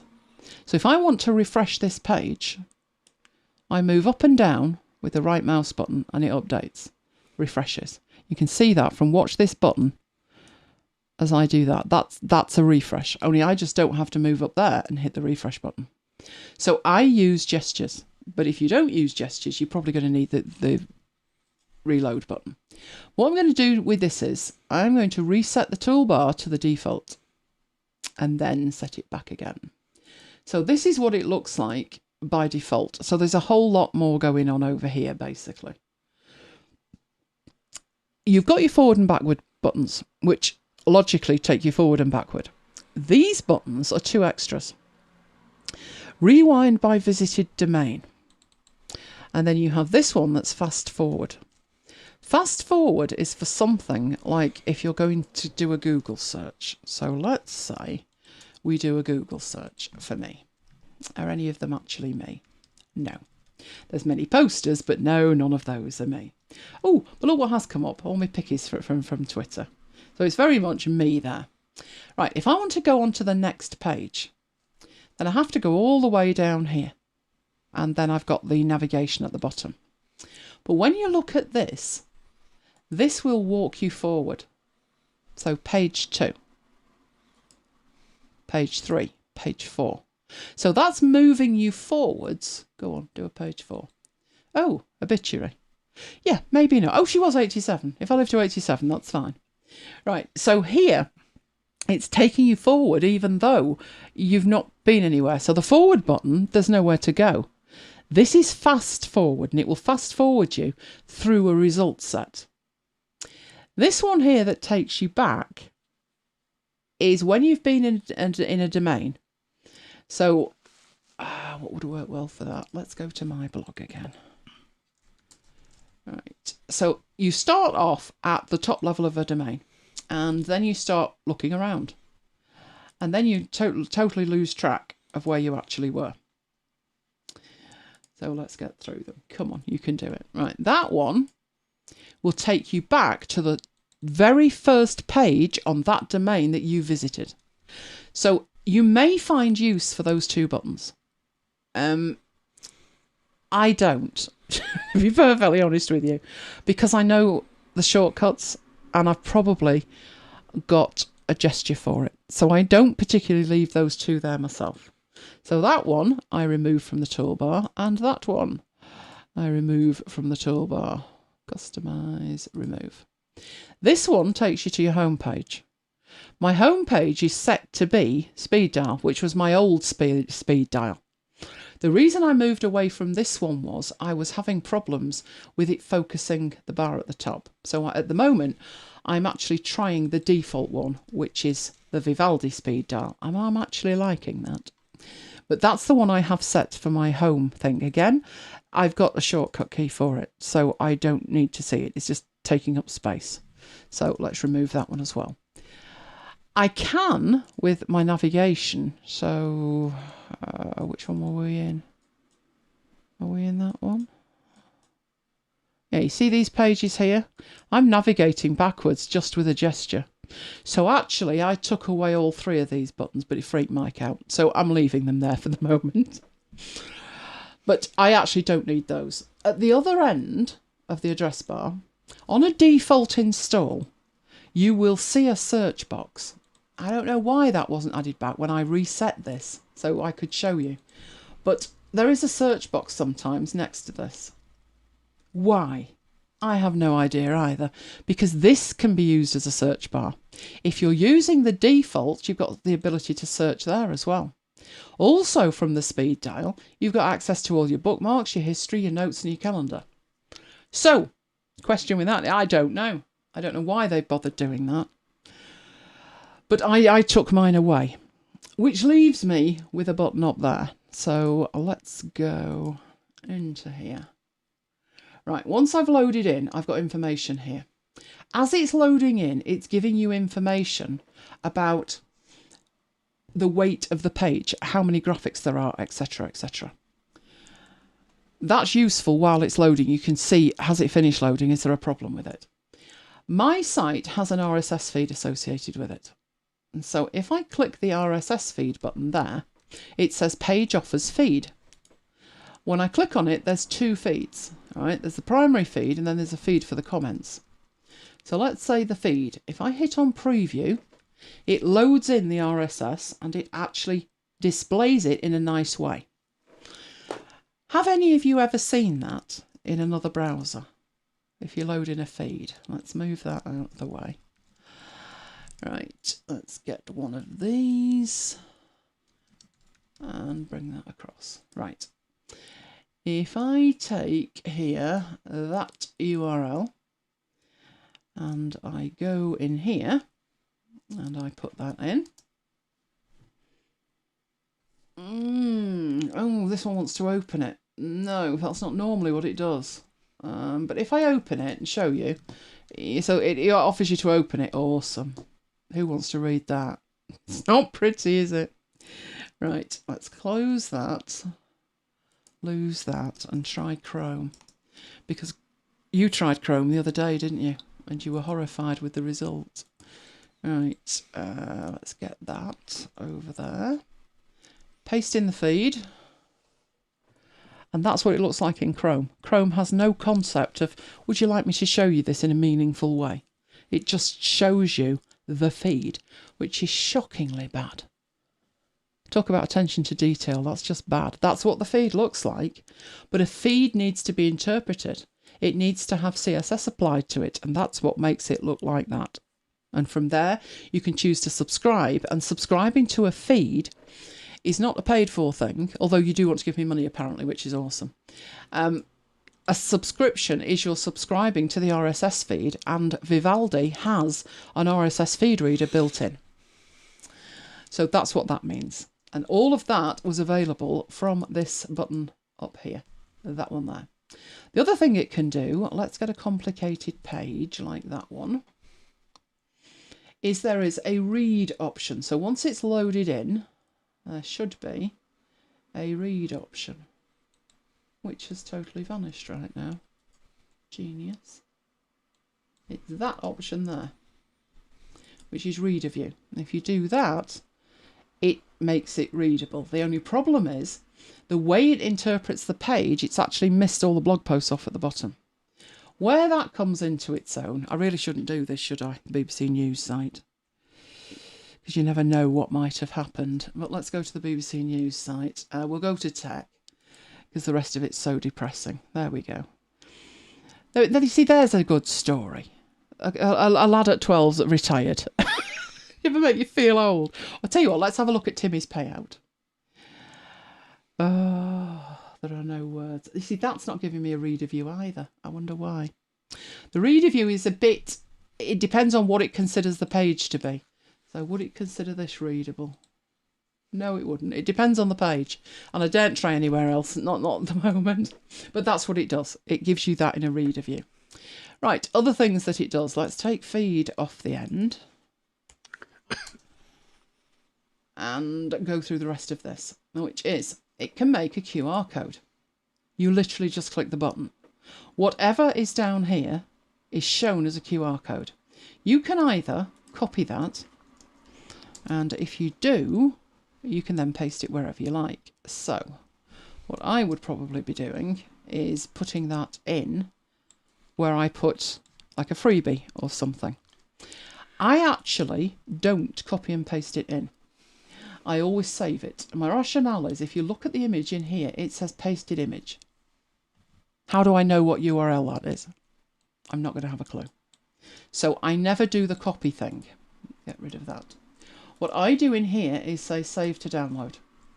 And it puts it in my downloads folder, which I will put it somewhere where it can actually be useful.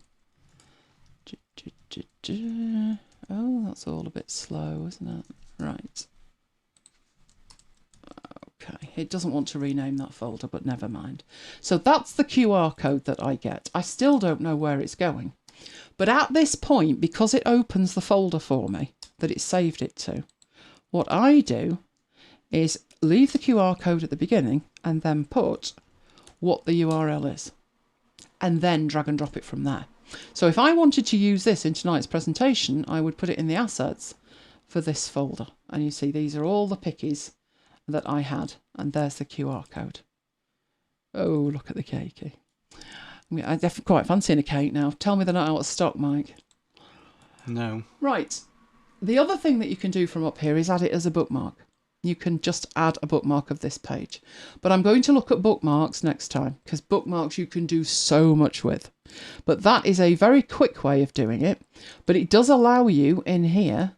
My bookmarks are all within one bookmarks folder, and they're parallel. So I have an inbox, project areas, resources, archive. There are multiple ways of saving bookmarks, but that way allows you to file it as you go, which the others don't. So if I were to put that there and say done, and I went to my bookmarks, it would be there at the bottom. If I filed it in any of these folders, it would go in there. So we'll look at that next time, because there's lots of things that it does. But the last area to look at tonight is this bit here, which is, this is where your extensions go. So if I show you, it's that one there. I only have one extension. Not one extension enabled. I have one extension on show.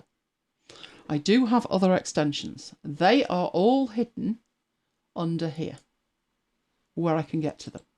But again, that's it. I would not have more than that. If one goes in, one's going to have to go out. It's as simple as that, because otherwise they start wrapping round. But that's just me. I'm incredibly minimal with it. There are other ways to access these in here. So actually, I don't have to see them, but that's magic for next time.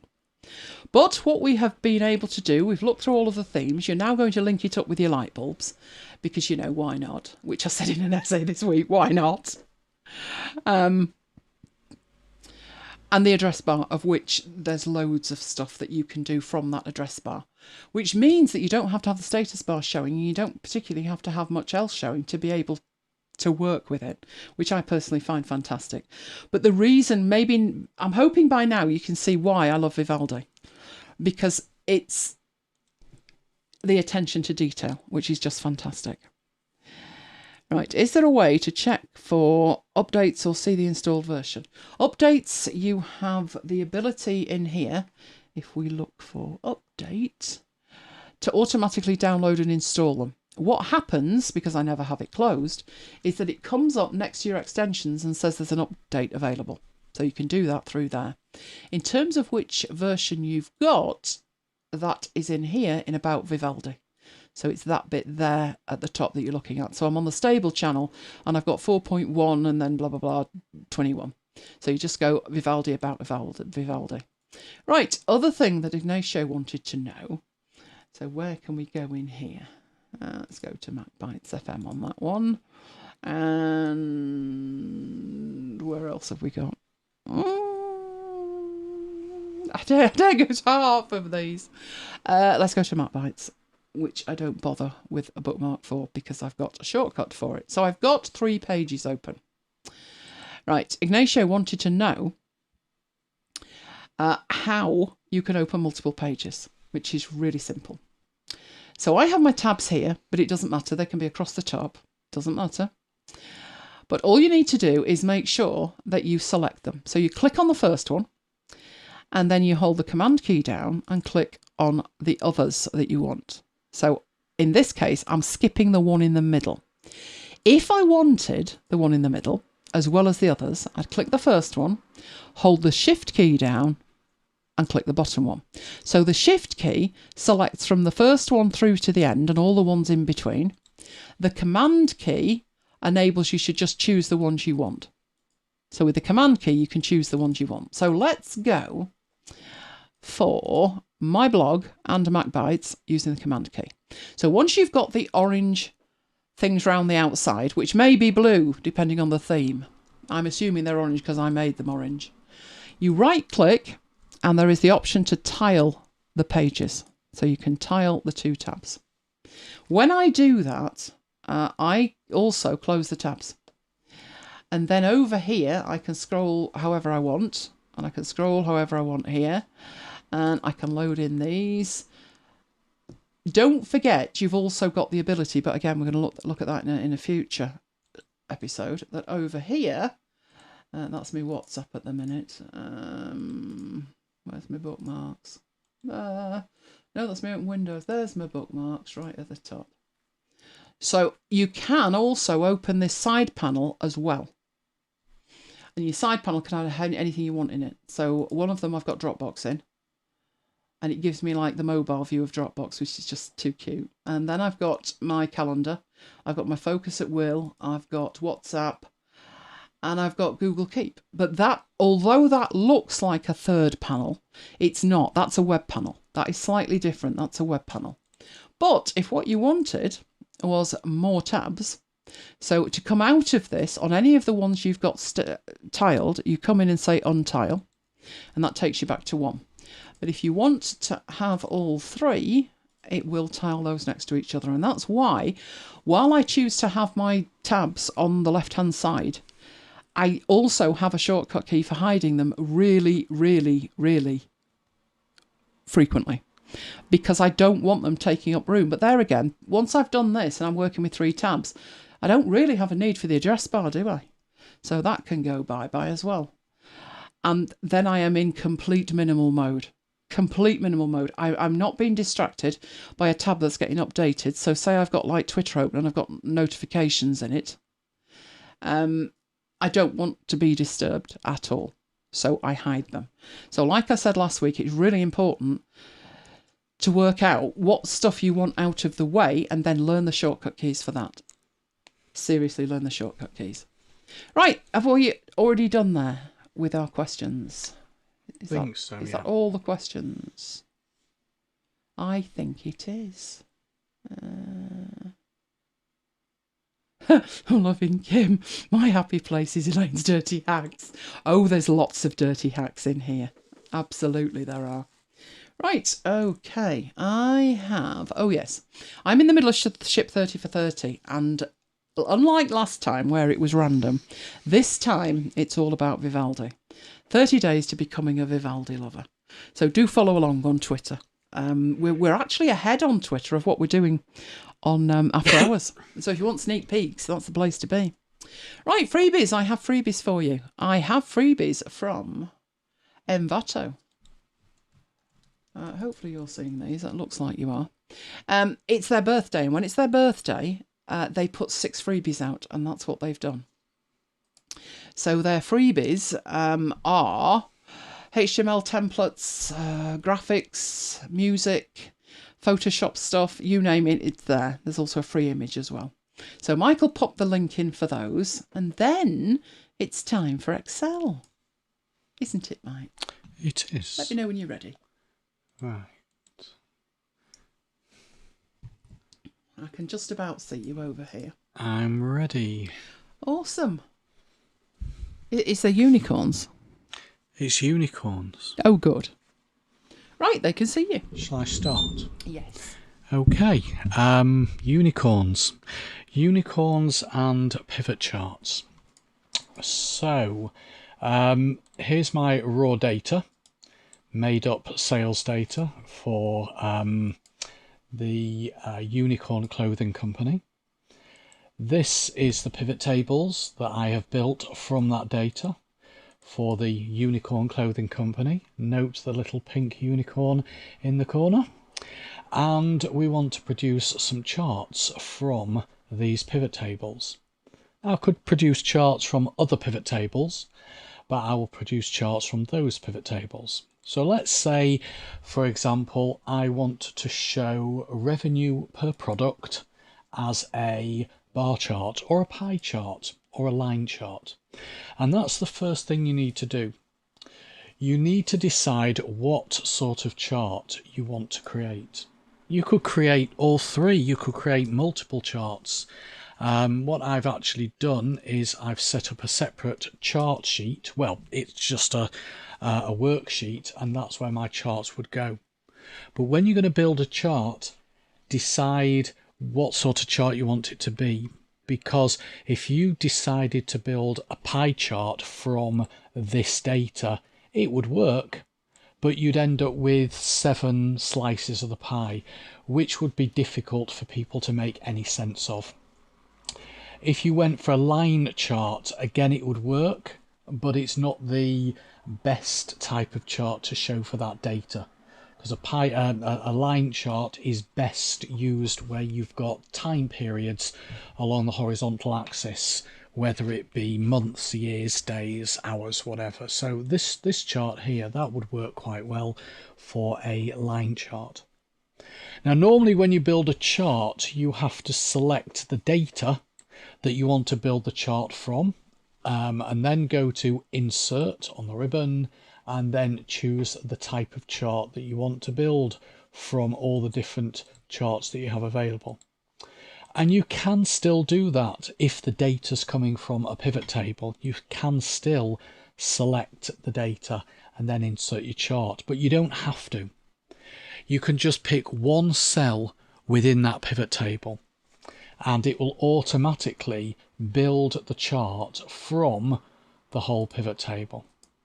So if I just pick one cell in that pivot table, A10 will do, click on Insert, choose the type of chart I'm going to create. So I'll keep this simple. I'll just do a 2-dimensional column chart.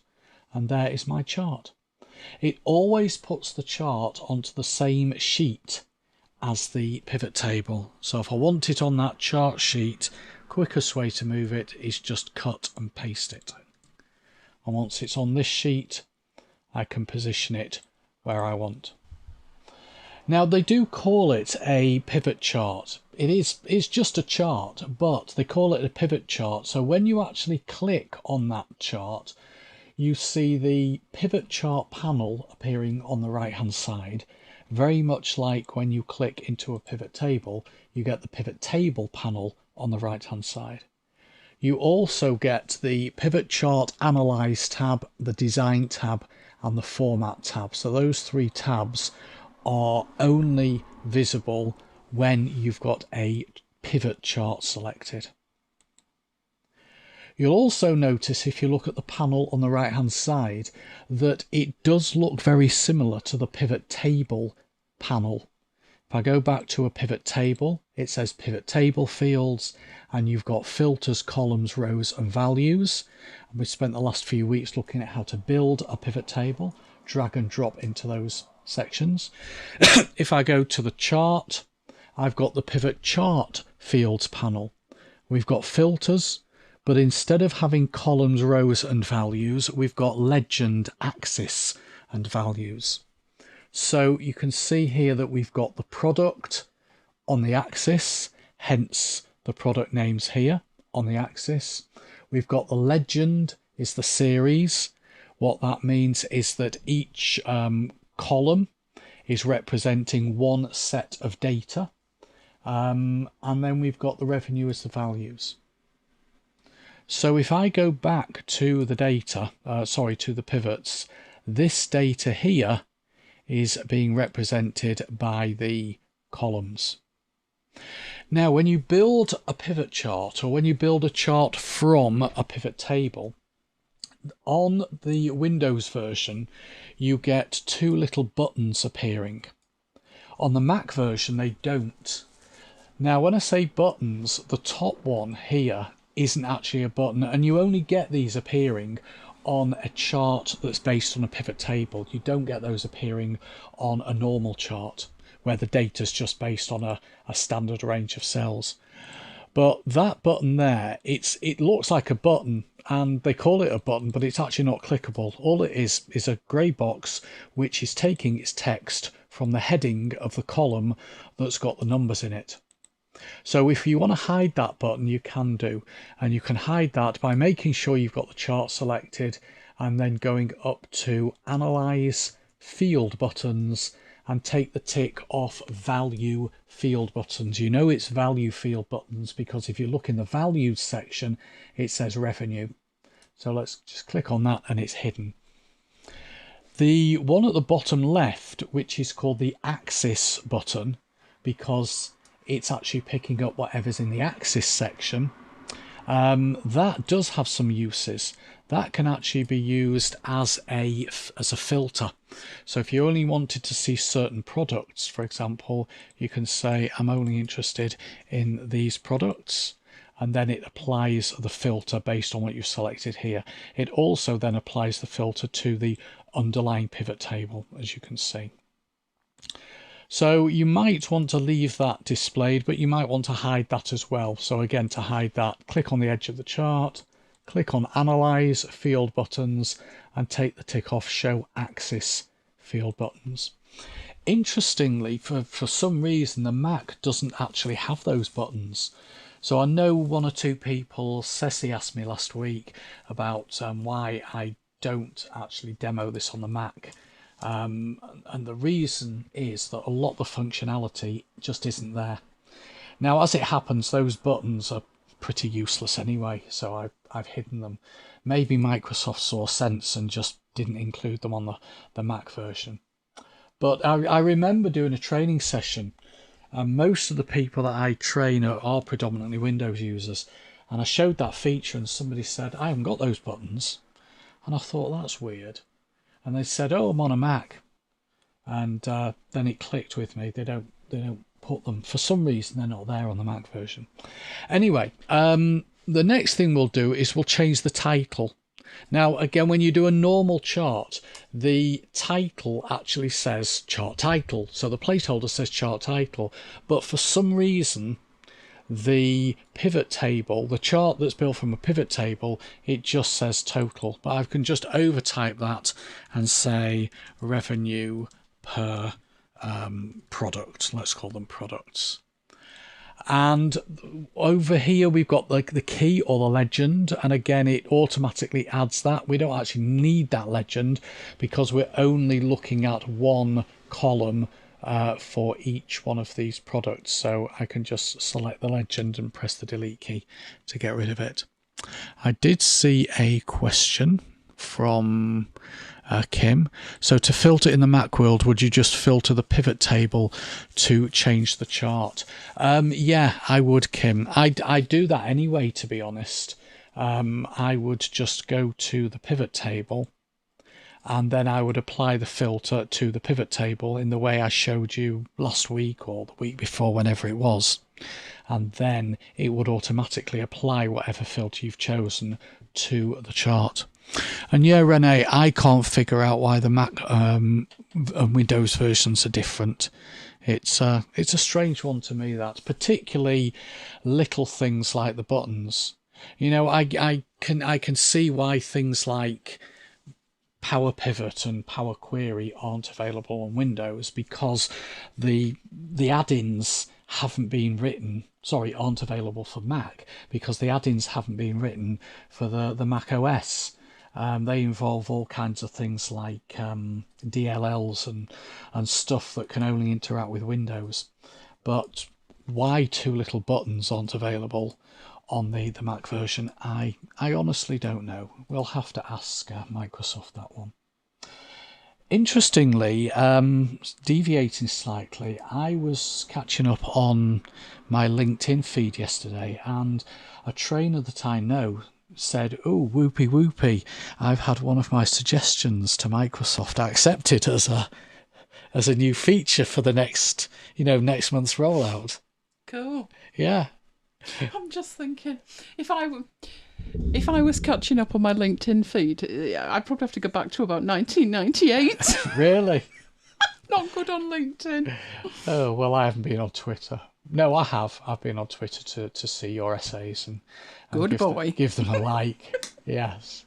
Okay, now something else that I was going to show you was, let's say, what shall I do here? Okay, let's just change some of these to, say, 2022, just randomly. Just change some of these to 2022, just so that I've got sort of 2 years worth of data just for this demo. So just 3 or 4 of them will do.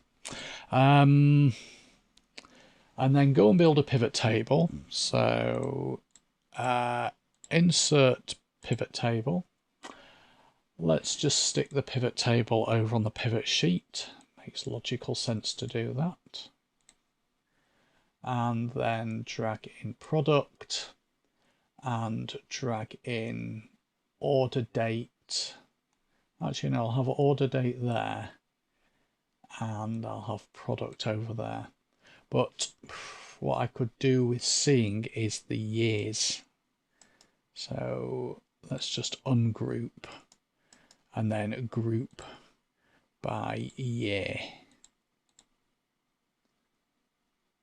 Oh, it's not got the 2022. There we go. Okay, I just had to do a refresh for that and track in the revenue. Okay, actually I'll swap these around.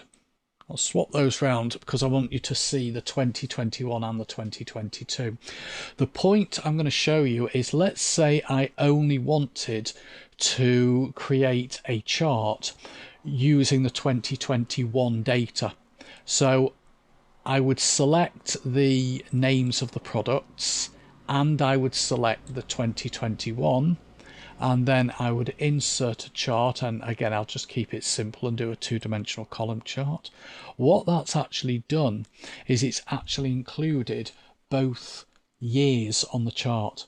Now you can actually just about see, if you look very, very closely, you can just about see an orange dot for jacket for 2022.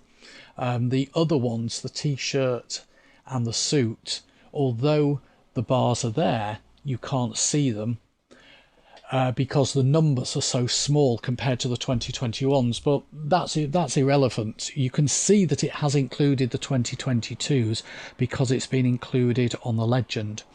So the point I want to make is, if you only wanted to show the sales of the different products for 2021, or you only wanted to see the sales for 2022, then you can't just build a chart from this pivot table. What you'd have to do is build 2 separate pivot tables and then build your chart from the pivot table that you want to build your chart from. So if I was to, well, actually no, there should be another way to do it. I should be able to filter out and not include 2022. Is that going to work? If I don't include 2022, yes, it will. So rather than actually building a second pivot table, just apply a filter, and anything that's not included in the filter will not be included in the chart. So if I wanted to build a chart that only showed me 2022, I can do that. So I could have 2 charts, one showing 2021, one showing 2022, instead of comparing them on the same chart. But to do that, you'd have to apply a filter, because by default it just includes everything. Okay, let's do one more example. We got a question. Could you add a slicer just to include 2022? You could include a slicer, I think, Kim. Yeah, let me just drag a slicer on. If I drag order date onto, no, let's do it this way. Analyze, insert slicer, order date. What I could do is I could hide the items that have no data just by going into the settings. But yeah, there's another way to do it, Kim. So again, just have on the chart with the 2 slicers. So well remembered from last week. Somebody was concentrating. Yep. And thinking about slicers. So yes, you could. Okay, so let's just do one more. Where's my pivot tables? My pivot tables are being hidden. So let's have a look at just doing a chart for the number of orders. So I'll just click into that pivot table, go to insert, and for this one I will do a line chart. So there's my line chart.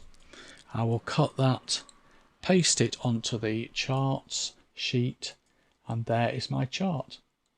So that is showing me sales of the individual products. I personally don't think that really works because it's not a time-based period, and line charts really show best with a time-based period.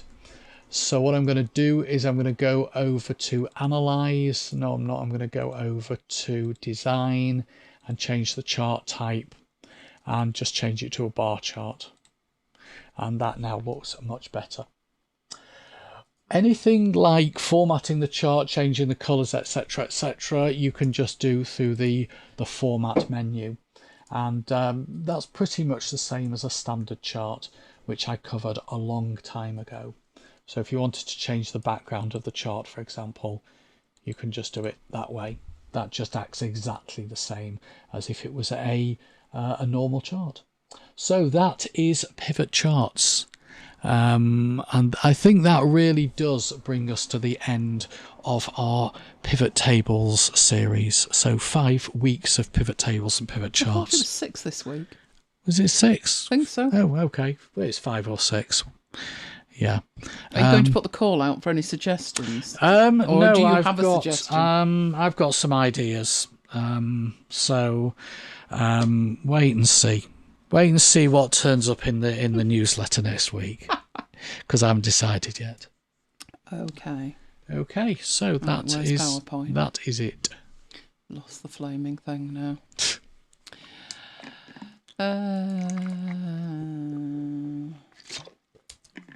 Go on, you know you want to behave yourself, really.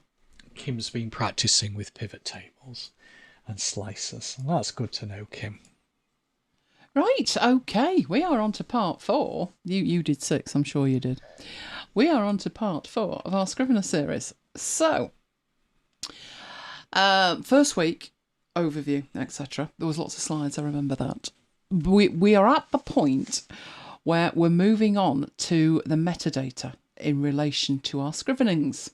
So way back, we had this slide, and I was saying that the actual content is only a fraction of the information that you need to manage when you're creating whatever it is you're creating. It could be a book, it could be a training series, it could be videos, it could be emails, could be anything. But the actual content is only a fraction of it. And the bit that will probably give you more trouble is all of the information around it, the metadata and more, which is what I've called this bit. So there is a lot of metadata that Scrivener can handle, and you don't even have to use it the way it was intended. So what I would say is know it well enough to know when to break the rules. So they may have added a feature. Let me have a look at what's on here and how I use it in a different way. Notes. So the very first one in the top left, there's a notes feature, and you can put random notes in it. But what I would say is, if you're going to use any of these features, don't be random about it. Don't put the summary for one of your scrivenings, one of the parts of your document. Don't have it mean one thing in one scrivening and something else in another scrivening. So I've said this before when I've touched upon applications that have a flagged concept. Make the flag mean one thing, because if today the flag means, oh, that's important, I've got to follow it up and do it today, and then tomorrow it means, oh yeah, I need to do a video on that, and then the next day it means something else, you're just going to get lost. The flag might as well not be there. So with each of these features, it doesn't matter how you use them, as long as you're consistent with it. So the notes feature was to add supplemental information to your content, but I use it in a totally different way. But I use it consistently in a totally different way, so it's fine. The ability to research in there, you've got a synopsis in there. Again, I use the synopsis in a certain way, and it needn't necessarily be the way you decide to use it. But you can't make that decision unless you know at least the majority of the metadata options that Scrivener offers. That's what we're going to be looking at today. All of that lot that's on there. So let's go and have a look at it. So this is a demo file that I'll be working with, but I've also got some real files in here. So if we start off with notes. Notes is the bit over here on the right hand side. It's in this info panel that pops up, and there's a lot of information in there. A lot. You've got your synopsis and then you've got your notes. Also in this first option that you have here at the top, which says notes, you've got your label and you've got your progress. So your label and your status. Last week we looked at where you could see those. So for instance, if we view the whole thing and we view it as a corkboard, this is a status. The colours we've got are labels. So this item 1 doesn't have a label, but if we give it a label to say it's in technical review, then it changes to pink. If we give it a status of revised draft, that gets stamped right across it. So these are the kind of options that we have. That information is pertinent to the content of what's in there, but you don't actually want to put it inside the text of one of these things. So in here, we've got MacBites demo. We don't want to write underneath it some pertinent information. We want to keep that together with the content, but separate enough that it's not adversely affecting your ability to work with the content. It's a lot easier when I'll actually show you some, trust me. So the notes can be anything. Your synopsis can be anything. How do you decide then what you actually use them for? And that depends on where you want to see that information. So I think I mentioned as a very high level overview, the MacBites stuff that we do. Right, we have notes in here. They are different notes. In terms of, that one has the show number and it has the show title. One as a markdown heading level 1 and one as a 2. And it's attached to the folder that contains all of the information for that particular show. So all of this information in here. If I were to click on the shows page, you can see it's got some code in it and makes reference to 143 as well. So what we use the notes for changes depending on what piece of the show it actually is. But generally speaking, it's stuff we don't want in here. Because what's in here is what we're going to be seeing when we're recording. So if we look at the contents, although that looks shockingly bad, doesn't it? It doesn't normally look like that. It needs to be wider. The poor thing's struggling on this screen. It does. It needs to be wider. But what we see in there, we don't want distracting with the notes, is the point that I'm making. So what we use in the notes, what we put in there, depends on what the story is in here. So we could have something on Yik Yak. We have a level 4 heading, we have one link, and we have another link. That degree of information would be distracting. Look at it, the format of it for a start. We don't need to see that in our recording notes, but we would like to push a button at the end of it when we hit compile a few weeks from now. We would like that information to be output in a certain format, and that's what we have there. The synopsis, I very seldom put anything in MacBites. I think it's one of the few files that we just don't have a need for it. We don't particularly put anything in there. If we look at a totally different thing, so something like what we got here where we had a lot of links.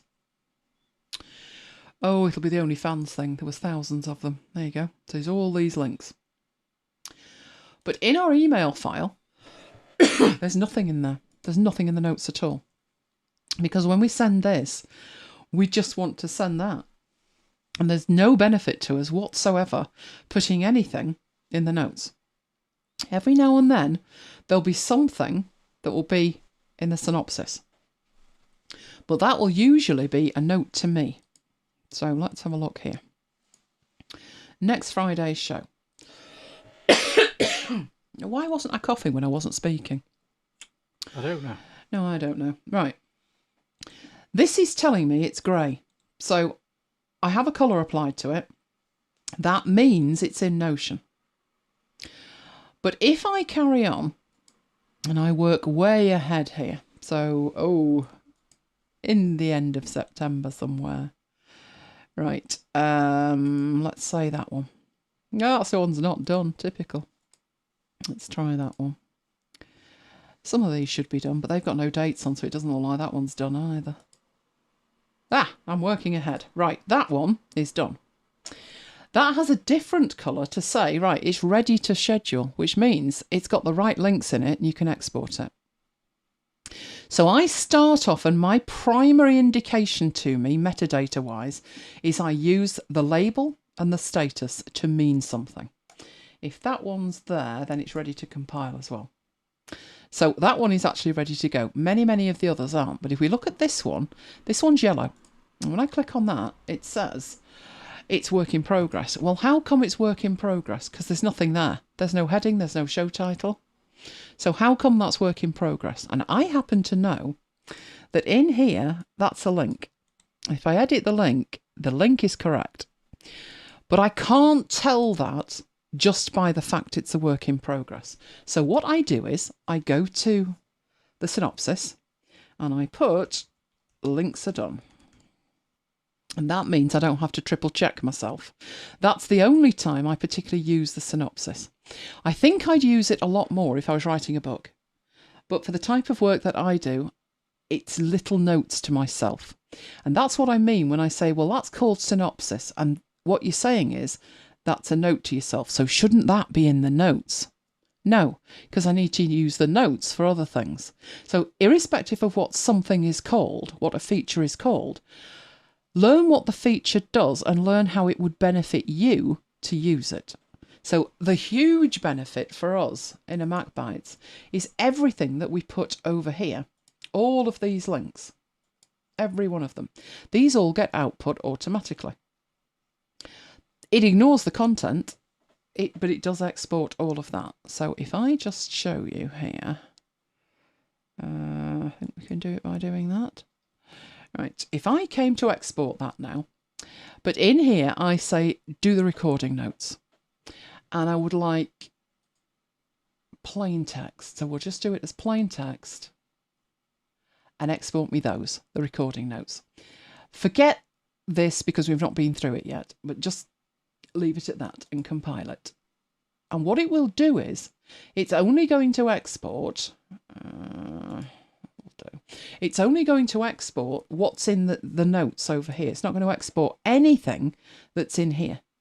And as you can see, the notes for that show, there was 8,224 of them.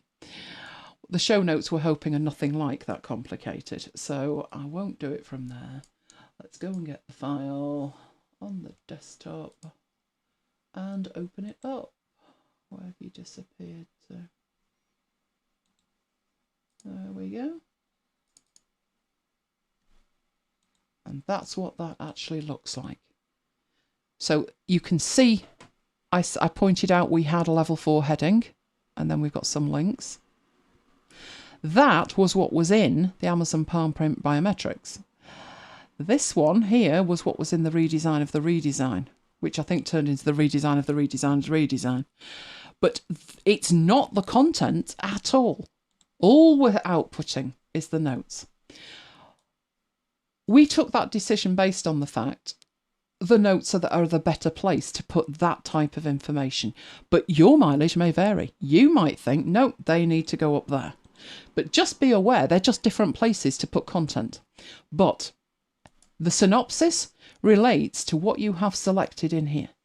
So if we're in our contents in there, if we're in Hunker Bunker, this one, whatever we put in the synopsis here relates to that item in the binder. Whatever is in the notes here relates to that item in the binder. Once you've got the hang of that, the rest of it is fairly straightforward. So we use notes in a particular way. I don't really use them in there, but we've got that up there. So I would say that the file that I use notes most in is this one. But when I've done other files, just like demo files here, sometimes there's just an odd thing that you want to make a note of. And if it is like, you know, check the dates for these shows, then you can do that. You can just throw in a note like that, because I'm not using it for anything else. But I do think at the point that you sit down and decide, right, I'm going to put a file together, it is good practice to just sit and think it through. To the point that if it's a complicated file, like this MacBites one has been going for years, and I do mean years. The first show was Jonathan's new car special. It's a special one for Jonathan. And then we had Bar Humbug. So you're looking at 2013. For 8 years, this file's been going. And it actually goes back further than that, because it's got archives in it all the way back to the very first show. So a file like this, you need to be certain what it is you're doing. So you'll notice at the top that I have an index, which is to every file in here. It would enable me to just click and go. I have an inbox for stuff that I'm working on, follow-ups, etc. But I also have this management here. Question. I can just see that. What is the logic for the hashes in the notes section? Right, the hashes in the notes section are there because I'm trying to create a markdown file. So markdown's really straightforward. 1 hash means it's a level 1 heading, and 2 hashes means it's a 2, all the way down to 6, I think.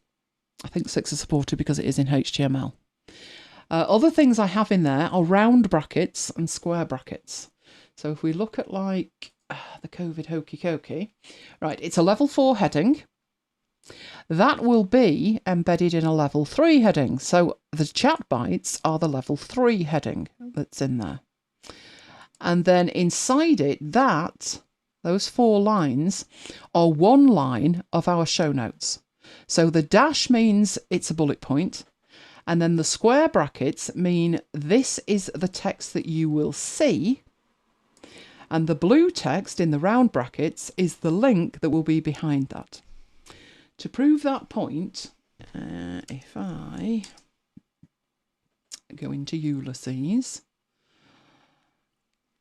it is having a think about it, but it's getting stressed now. I don't know how many apps I'm actually running. Oh, it is upset with its little self, isn't it? There it goes. Right. I'll just get a new thing in here.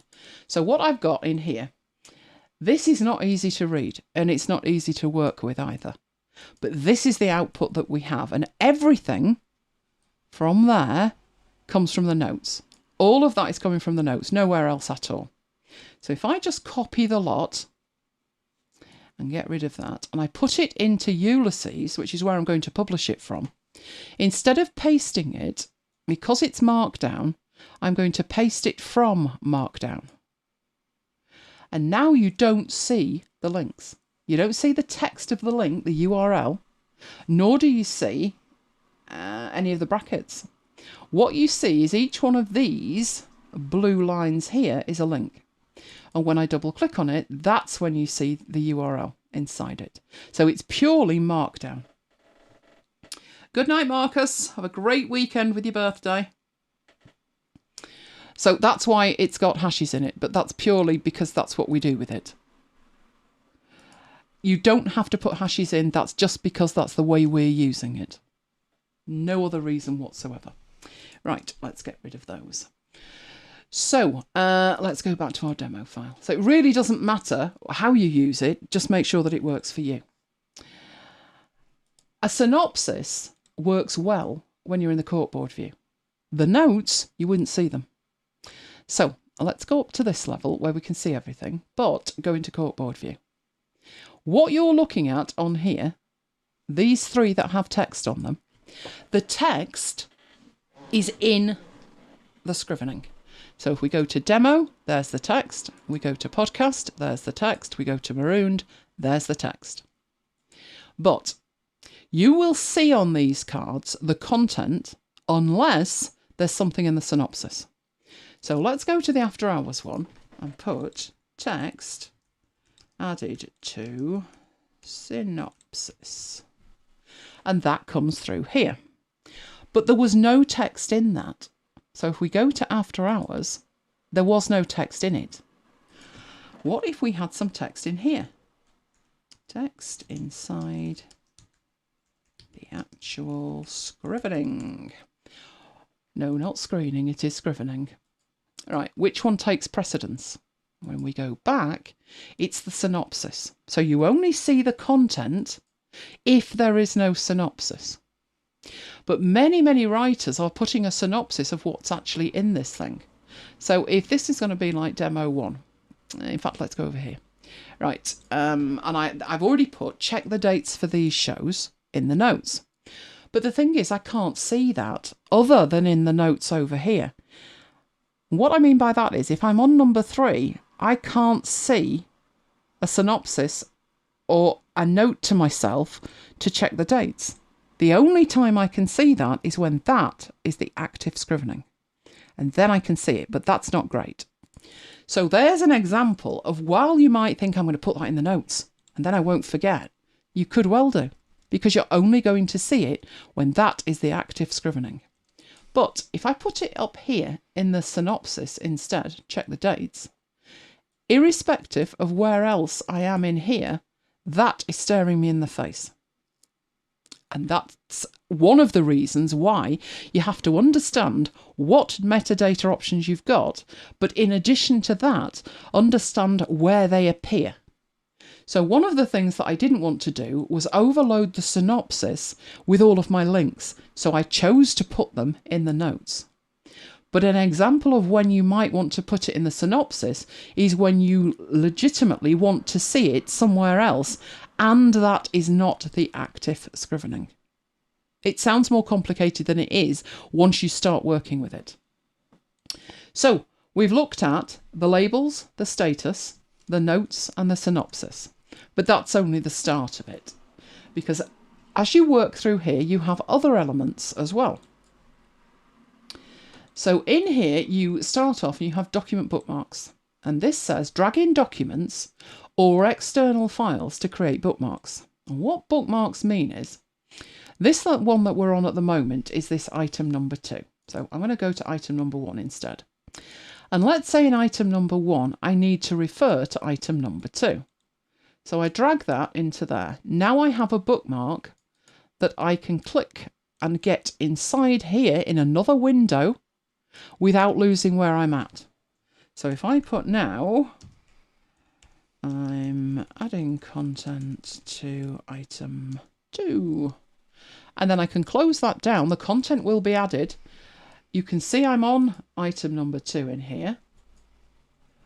Was that actually adding it? No, I don't think it did it? Hang on. You should have appeared in there.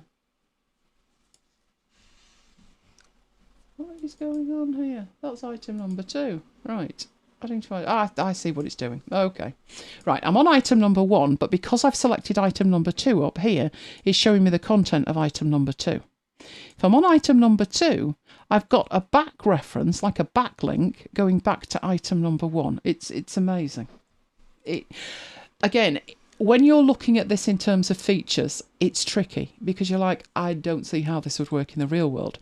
But when you're working in the real world, the ability to move from one item to the other without losing track of where you are is critical. So learn how it does it and then think about when it would be relevant for you.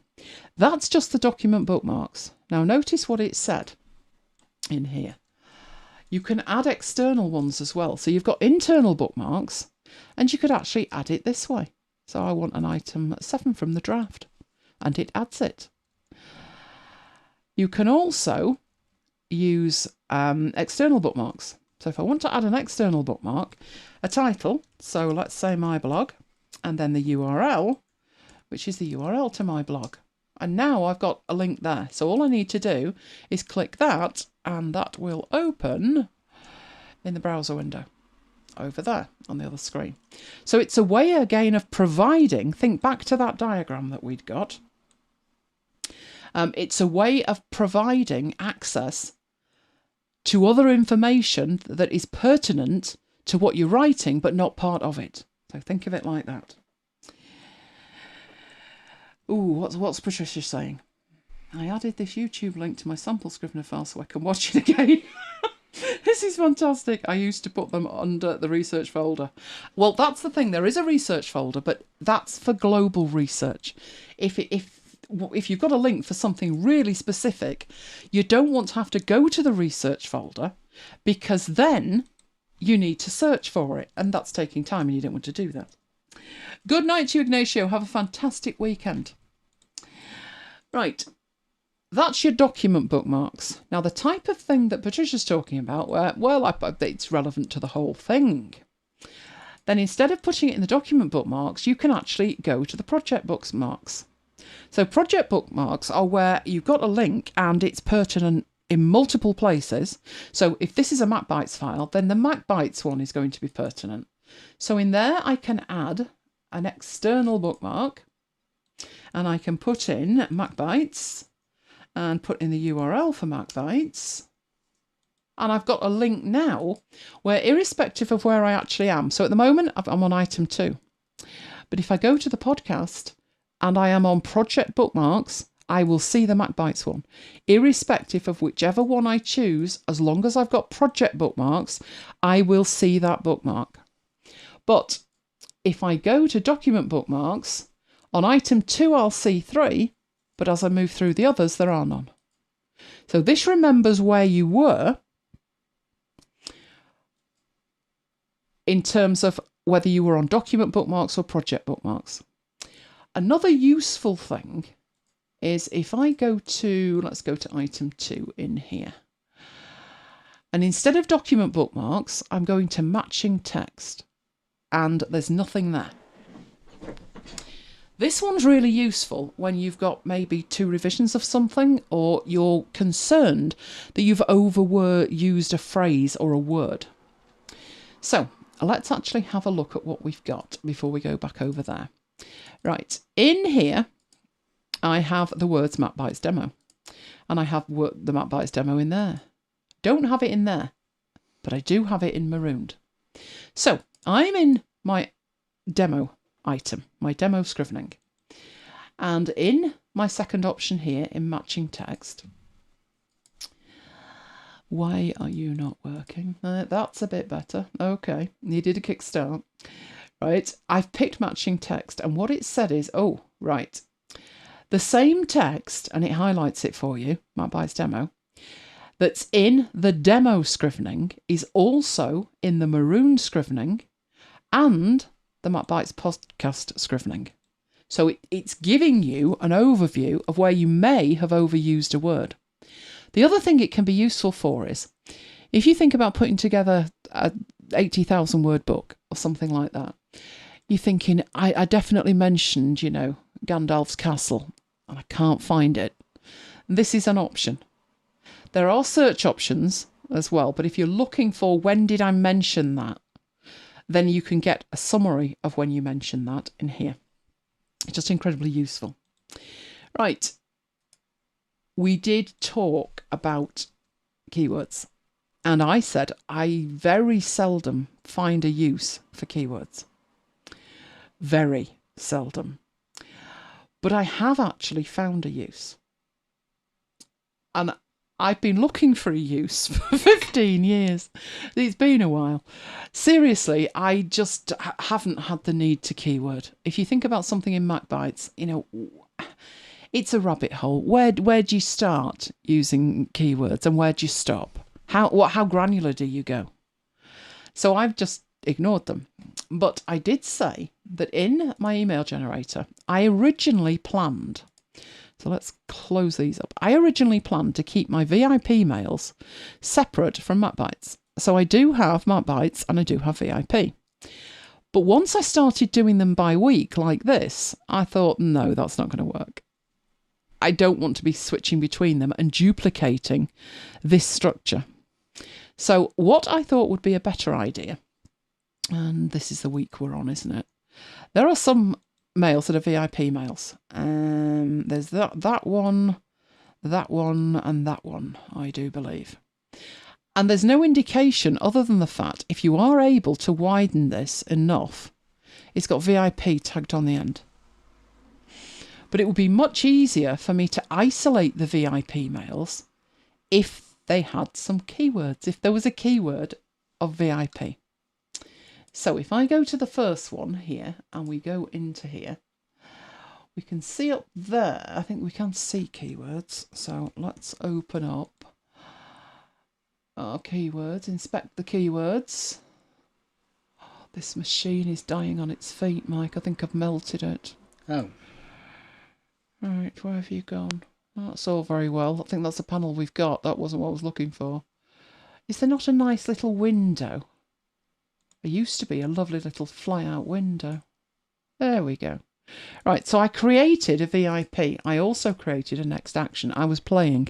But what I'm going to do with that is I'm going to delete both of them. I don't need to know that. I don't need to know that either. So now I've got no keywords at all. This is the panel that I can view them in, but I can also view them over here. So if this is VIP, and I click on plus, and I type VIP in there, then I have created a keyword, and it flashes this window into wherever it likes as well. If it's a VIP mail, then it's going to be red, because that's my colour. And if it's MacBites, it's going to be orange. So if I'm going to have a MacBites one as well, then I've got a few options. I can either create it in this window right now, or I can apply it. There's a MacBites one. And I can do that in here by hitting plus and typing in MacBites. So now we know that that's a MacBites mail. It's determined to make it lilac, isn't it? But I'm not having it. Oh, they might be a smidgen too close, mightn't they? Let's go with it and see how we go. Right, at this point, it's applied to just that one. This one here doesn't have that. So what I can do from this window is drag it and drop it over there, and that applies it. And that one would also be a VIP mail. Now, to make it easier for myself, considerably easier for myself, should have done this before I created all of this lot, shouldn't I? But I actually have templates in here, and there are my weekly mails. So that one, that one, that one, and that one are my VIP ones. So I could take this across and put them on there, and then I know that they're VIP ones. All my other ones in here are MacBites ones. Yep, that's right. And I can apply the MacBites one to those. And that way, later, when we come on to searching, you'll see how much more useful it is to have the tags to mean something. But for 15 years, I have not had a need for that. So again, understand what keywords are. They're for categorising content. But if you have no need to categorise the content, then don't worry about it. Just ignore them. The point that you do have need, then think, is keywords the right way to go? What alternatives are there to keywords? Well, there's labels and there's status. You could have them in there. You need to think through what is the best way to achieve what you're looking for, rather than the other way around, which is looking at the features and then trying to make your work fit the features. Don't do that. Make the features fit your work. And Patricia says, see, you can sell these templates too. Well, we did talk about a blogging template, didn't we? Yeah, a blogging template, I think, was one thing. Yeah, we could certainly have a look at that. There's a lot of work goes into these, because if you think about things like the icons, how long did it take us to sort the icons, and we've not done this one yet? We haven't exported the icons we've got with the export persona, and we haven't made the calendar ones. And we'll be building on the basic icons with the calendar icons, and then they would all be included as well. So yes, you're quite right. You are quite right. So that's your keyword option that you've got. In addition to that, you've got other elements over here. So let's get back to our demo one and work through this. So we've looked at keywords. You also have custom metadata. That's again something that I have added once, and it does make sense where I added it, but I've never looked at it since. But custom metadata is extra data. So if we go into here and we go into the outline view, we have certain elements of data. We can see that we've got text added to the synopsis and then check the dates. That's because up here it says title and synopsis. It also shows what it's saying is progress and draft. That's because we changed the labels, if you remember. Oh, I'm loving this. Do you have the same throughout different documents? All right, okay, Carol says, do you have the same status and labels throughout different documents? No, not if it doesn't make sense to do that, and it doesn't make sense to do that. So in MacBites, we have not started, in progress, and complete. So something is either completely not started, it's in progress, or we have totally finished it. Now, when I say totally finished, we mean we know exactly what we're recording.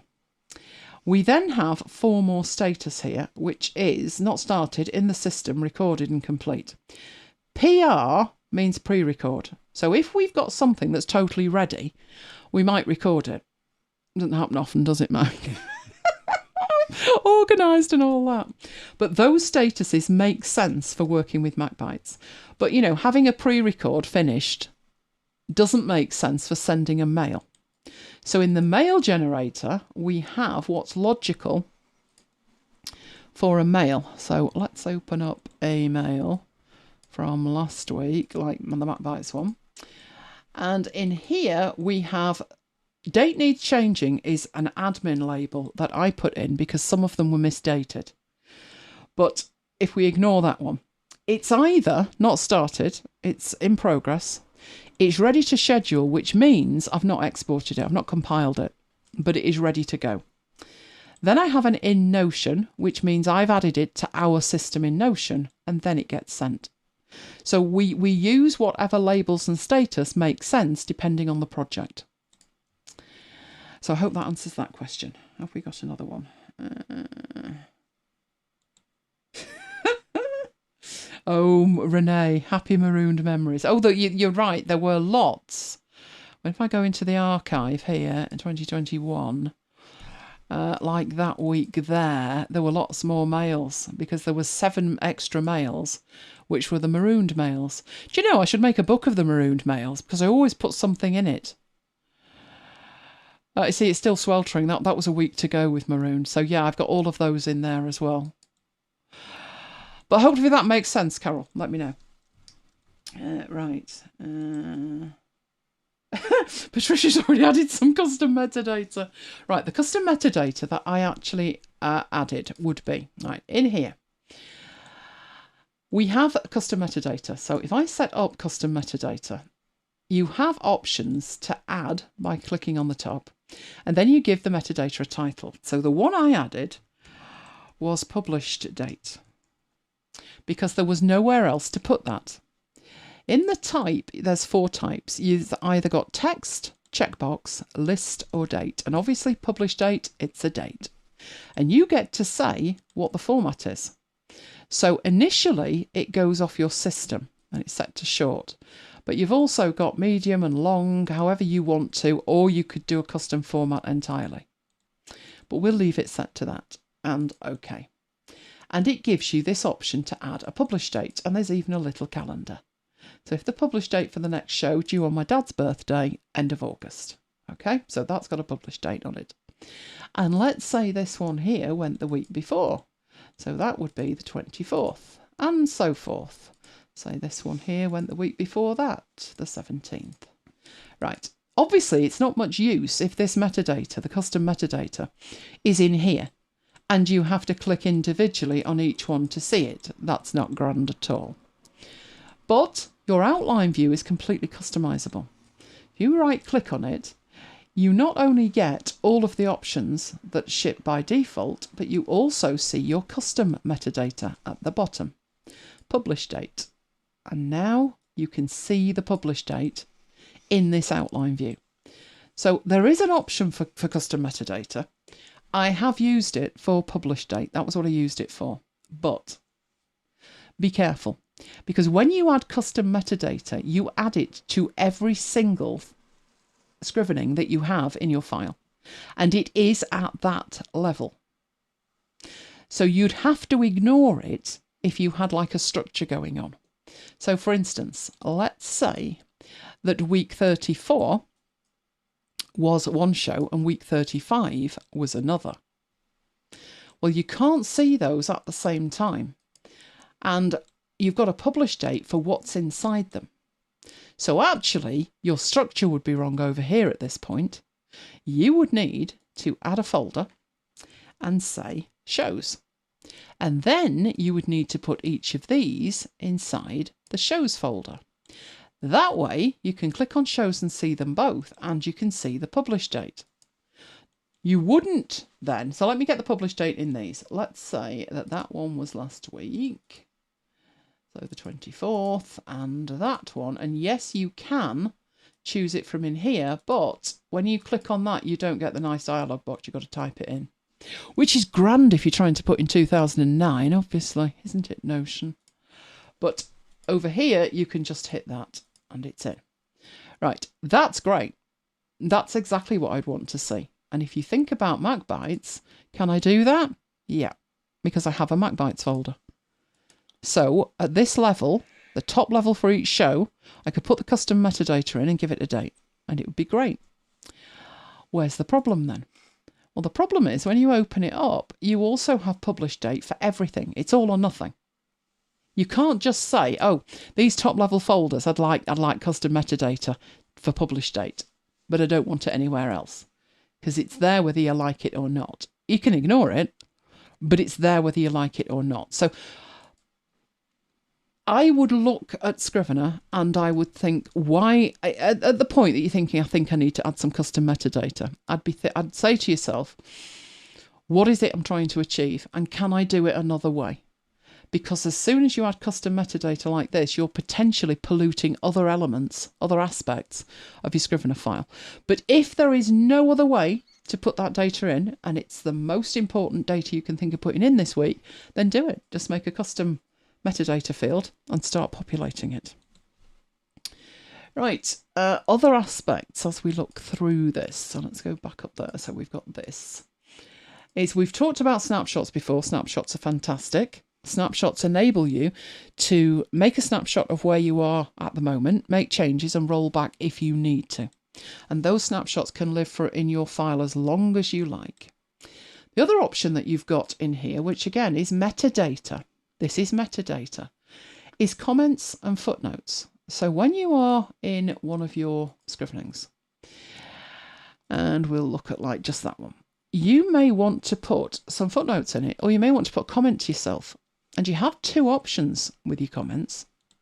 You can actually put a comment in the body of the thing and it not compile it. But the problem is you might forget that. You might take something out and then all of a sudden it's appeared.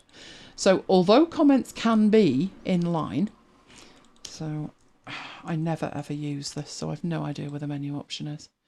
There we go. Inline annotation. Right. All right, that's what it looks like. So if I came to compile that, that bit would not be compiled. But I never use that, ever. I know it's in your face, and you're not going to miss it, technically speaking, but I never ever use it. Over here, you have a different way to add comments and footnotes. So this is not just comments, it's footnotes as well. So I also don't do this much, to be honest. Let's go get it. Comments. Comments. Which I can't do at that point. That could be because I'm in here. And I don't want you to do that either. So now let's do this. This is the Mac being a pain in the proverbial. Right, so I want to put a comment in. Can I put a comment in, or do I need some text? Right, I'm going to put a comment in. Or am I? Text to be commented. Right, this time I think you select it from memory. Like I say, don't use it much. And it then highlights it that this has got a comment on it. So I actually think either way, you're not going to miss it, are you? But what then happens is over here, you actually have the comment. So I would then put something like, this needs checking. And I've got that. So what I can see there is a comment, but I don't see what it actually is until I hover and then I get an overview, or I switch the sidebar to this view and then I can actually see it and go through it if you want to do it that way.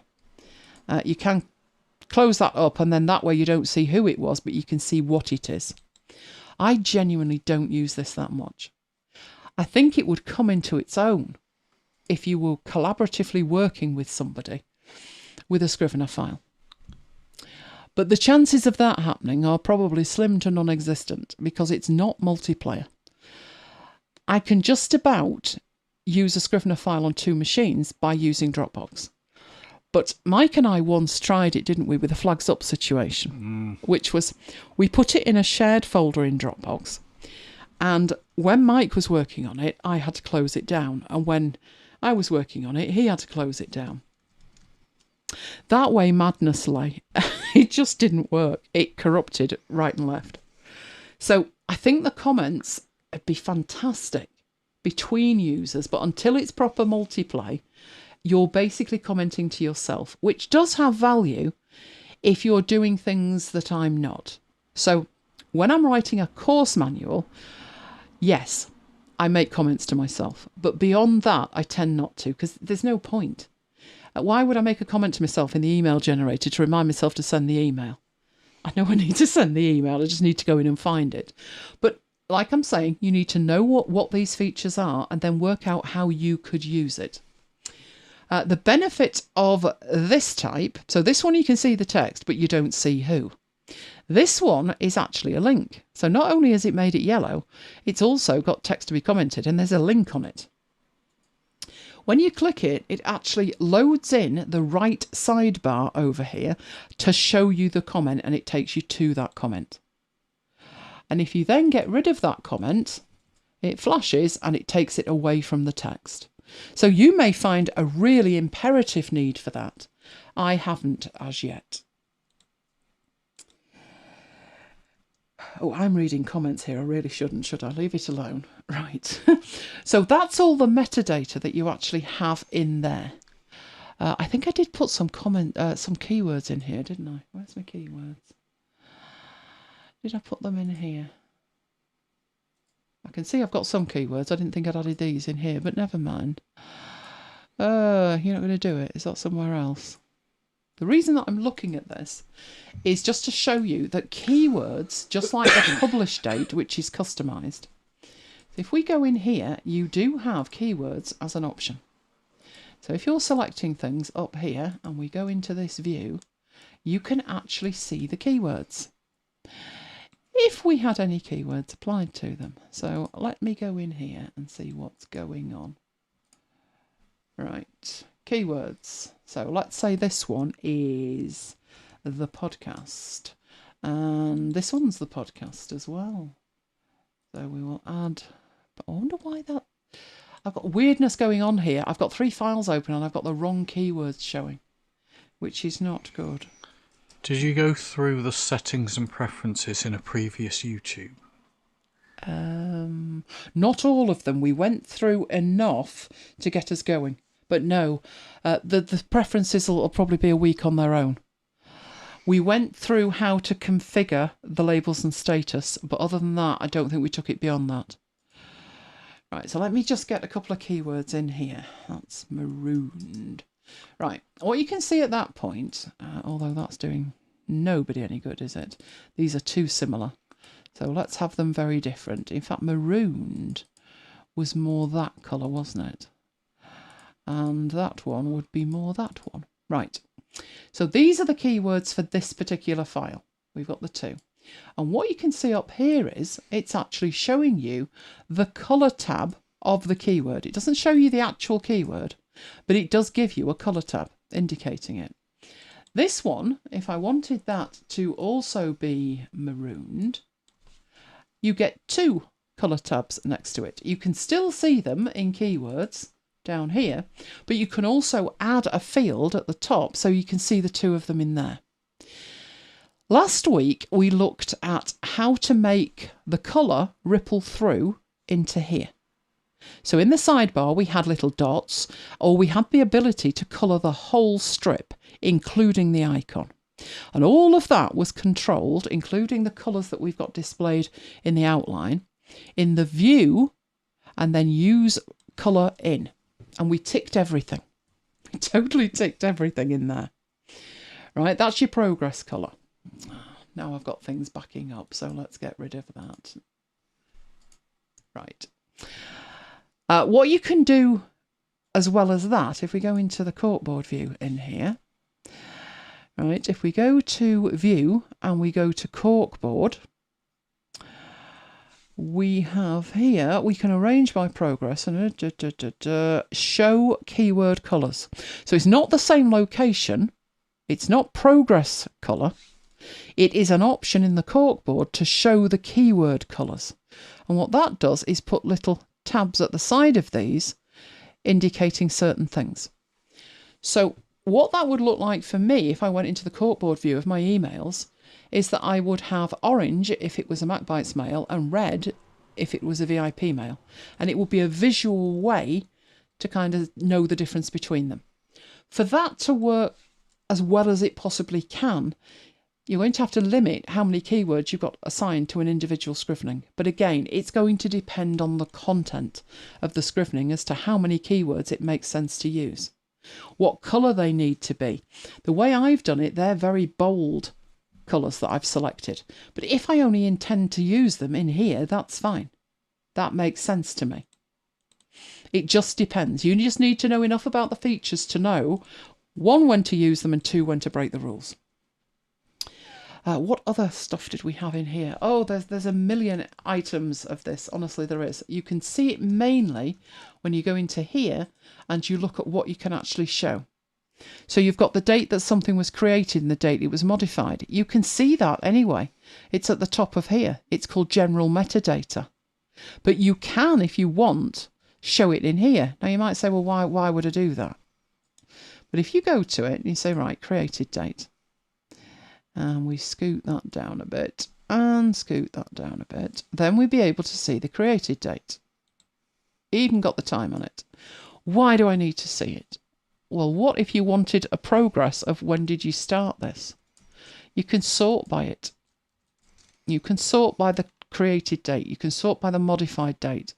You may not need it all the time, but if you're literally thinking, I thought I'd created something after I created all of this lot and it's not there, then you could do that to just put them in the right order and then follow through and follow your progress, and then just hide it because you don't need it anymore. You'll notice also in there I said these were colour chips. I turn the keywords on. So I turn them off, turn them on. And they're showing as the colour chips. But that's an option. If you want to actually see it, because maybe it's people or something like that, just make it bigger.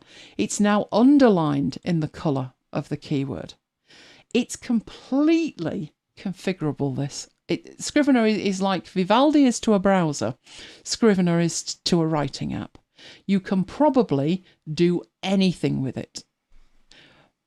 But I would suggest if you've got a deadline, maybe you should actually write something and not play around configuring it. But the good thing is that you can get templates, you can create your own templates. And every time you work with it, just make it 1% better. And by the time you've finished whatever it is that you're writing, it'll be amazing.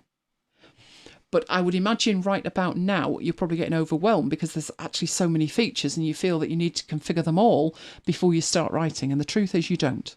You really don't need to configure it all before you start. Just get going and configure it as you go, because the thing is you will never know what you need until you've actually done something, which was exactly what I said when we looked at Notion.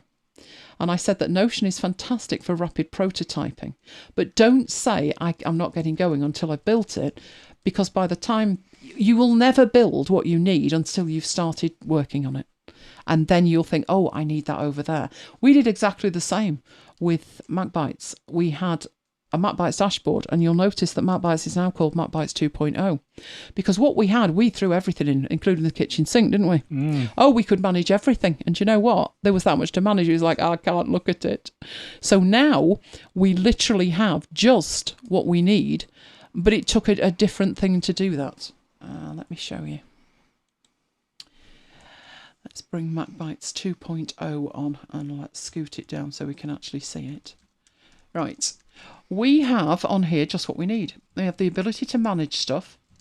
We have a dedicated view for each show type. We've got our content items, anything we pre-record. We've got a link to the comms, the chat logs, the meeting notes and the wiki. This one was relatively new, this feed links. We've got a problem with our hosting company and we needed the feed links quickly available to just copy. So we put them under there. They're in the wiki, but it's faster to have them from there just to copy. And then there's all the spreadsheets that we use to manage it. And one of the problems I had was this spreadsheet I use all the time and there wasn't a link to it. So it was slow to get there. Then we've got the shows with their dates. And it's actually working. I know, we're surprised as well. We've got our newbies guide that's half written, and there's the rest of it that needs starting.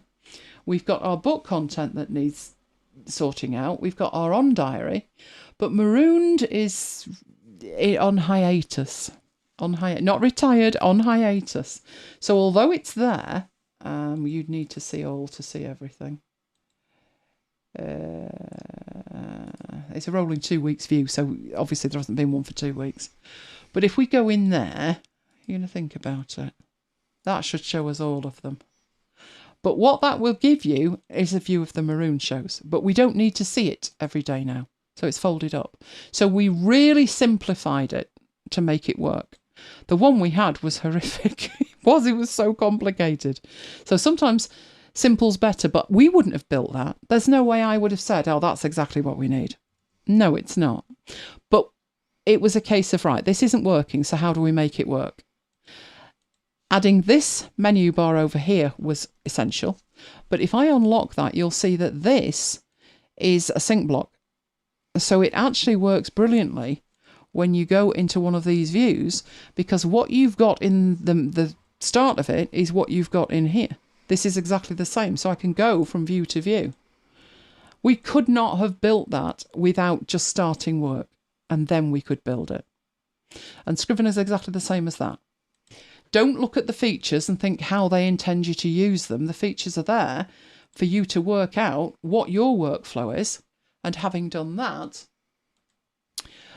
work out how these features can help you. There's just a heck of a lot of them. Right. I think that's enough for one night, isn't it? because Patricia needed a break about an hour ago. And I need a treat. Haven't decided what yet, but ice cream's looking likely. So let's go in here and see what we've got coming up. Yes, we are back with you next week. How is it September? I know I say it every time, but honestly. And the thing is, by the 3rd of September, our holiday will be almost over. It will. We need a longer holiday, it's the only answer. Mind you, can't complain. You've got 4 weeks off, or is it 5 weeks? I take 6 weeks myself, but I think you take about 4.5. Yeah. I like a long Christmas holiday. If I didn't have to go back till March, it'd be too soon. So watch out for the cruise holiday in December, but we're back with you next week. And on demand, it's all available on demand at youtube.com/ElaineGiles. There is a dedicated playlist that you can get to from MacBites.co.uk/afterhours playlist. It works that because I've checked it. There will be a new MacBites on Tuesday. Just let me stop and savour that for a moment, because Jonathan should be jumping up and down right about now when he watches on catch up. And we love you guys. If you love us, you have enjoyed it tonight or learned anything, then do give us a like. It makes a big difference with YouTube. If you want to know about all the things that I am doing, that is elainegiles.com/VIP. And if you want to know about all things MacBites, that is macbites.co.uk/macbites-mail. Then there's Slack, where we have an absolute ball on a daily basis. It's where we carry on the conversation. And you can get to that at macbites.co.uk/Slack. And then contact us however you like.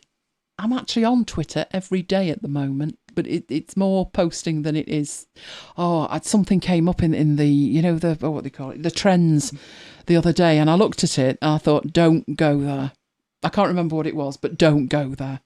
That was my rule. Don't even look at it. Oh, right. How are we all doing now? We got any questions? No, it's not retired, Renee. No, we said that. It's on hiatus because we've got the reunion show at Christmas in our long holiday. So something to look forward to. Patricia had a break during your Excel. I'm sure that happens with my bits. Right, check out IQR. Put the link in Slack. It's so cool. Right, I will have a look at that. You're very, very welcome, Kim. Glad you enjoyed it. No, Twitter. I know, Twitter. Twitter's a weird beast. It used to be great. I loved it. And then it got very political and nasty.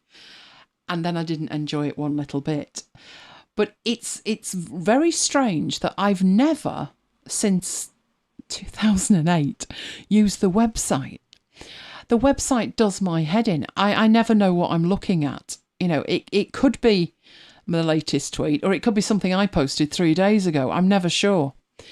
But on our Ship 30 for 30, we have a session on, understanding Twitter. And it's like, whoa, it can do that. Didn't know that. So I think if you use a Twitter client, you get a totally different experience than if you use the website, and you use the website with intention. I won't say any more than that, but Twitter generally, I know what you're saying. It's not good. No, it just makes me depressed. It's almost as bad as Facebook. You know what I was seeing in Facebook this week? Somebody they've been double jabbed and they got COVID. So this piece is about, I feel dog rough, I've got COVID. And I'm like, but you've been double jabbed? Yeah, me incredulous. As I scrolled down, then I got one of those Facebook, do you want some facts and figures about COVID messages? And I thought, I'm done. And instead of scrolling down and just saying no, I just closed Facebook and was done with it. I can do without it, let's put it like that. Okay. Right. We will have a good holiday. We're going to treat ourselves to a cake for a start, aren't we? That definitely needs to be done. So fingers crossed, everybody, that arrives tomorrow. Otherwise, there'll be tears before bedtime. But other than that, it's probably as you were in terms of a MacBites on Tuesday and an After Hours on Friday, and a buy request tomorrow and a buy request a week on Saturday. So there you go. That's our holiday sorted. Just need to fit everything else in now, don't we, Mike? I either need to clone me and clone you about 20 times or take the next year off. Quite tending towards the latter myself. But that could just be me. I know Facebook's bad. Facebook's really bad. The thing with Facebook is it's a bit... There are certain people on Facebook and you get their entire life, don't you? And I'm like, I don't think I'd have put that out. There was something this week that came up that said, your memories on Facebook. And it was about 2 to 3 years ago. And I almost reposted it. I thought, you know what? No, leave it alone. I'm just in that mood with Facebook at the moment. There you go. There isn't actually a good social network, is there? No. No, just YouTube and our happy little family here. That's all. Like I said, even book club kicked off last week. Anyway, if you've got any ideas of things that you would like to see, let us know. We are next week. Mike's not decided. We've got more Scrivener, we've got more Vivaldi, and we've got the second and final part of the icons. So I think that's about us done, isn't it? I think so. But who knows what data file I might have for Scrivener next week. You never know. We'll have a ponder and we'll have a think about it. And we'll let you know. So, last call for questions before we head off and have ice cream, because I want to. Oh, ice cream's fabulous. Oh, and tomorrow's theme, if you're not aware, is dogs, isn't it? It's dogs. It's dogs. Dogs and dog-related. I couldn't believe nobody picked a song that I was going to pick. Which one was that? Then I listened to the song and thought, that's nowhere near as good as I remember. Adam and the Ants, Dog Eat Dog. Oh, it's not good. It's not good. It's 80s, but that's about all it's got going for it. I've got some. They're in the spreadsheet. What else did I think of? Oh, Can I Have Wolves? We're playing them on Sunday. Yes, but Can I Have Wolves? Because they're dog-related, canine-related. Yeah. Oh, good. Yeah. In that case, you might all want to sit down. I've got a fabulous One Direction song. Oh. Now, you don't often hear fabulous and One Direction in the same sentence from me, do you? I assumed it was a DD song. Oh, I've got that one as well that nobody's picked, so that's mine. We'll start with that. Well, Lola's descended from a wolf, and so is Maya. Oh, she is. Did you tell everybody what she did this week? No. She went out for a walk early in the morning, and there's lots of fields behind us, isn't there? Mm. I'm talking like 2-3 miles of fields. And a fox wandered off the field, and she saw it. She was being very, very, very amorous with it. The fox, less so, ran a mile. She must have terrified it. And I said to Mike said, yeah, the fox wasn't keen. It ran off. I said, I'm not surprised. It probably took one look at Lola and said, oh, my God, where did that polar bear come from? Oh, the poor fox. I'm sure it'll recover in time. She didn't bite it or anything, but she wanted to go and play with it. Oh, Kim's already looking forward to next week. Fantastic. Okay, well, I will say good night to one and all. Oh, Kim says yes to wolves. Excellent. I've got at least 2, possibly 3 I could do with that. You go for it, Patricia, and I will have a look in Slack over the weekend. I definitely need to go and get some food right about now. So let me push some magic buttons on here. And then say, it's good night from me. And good night from me. And we will both see you next time. Stay safe, guys.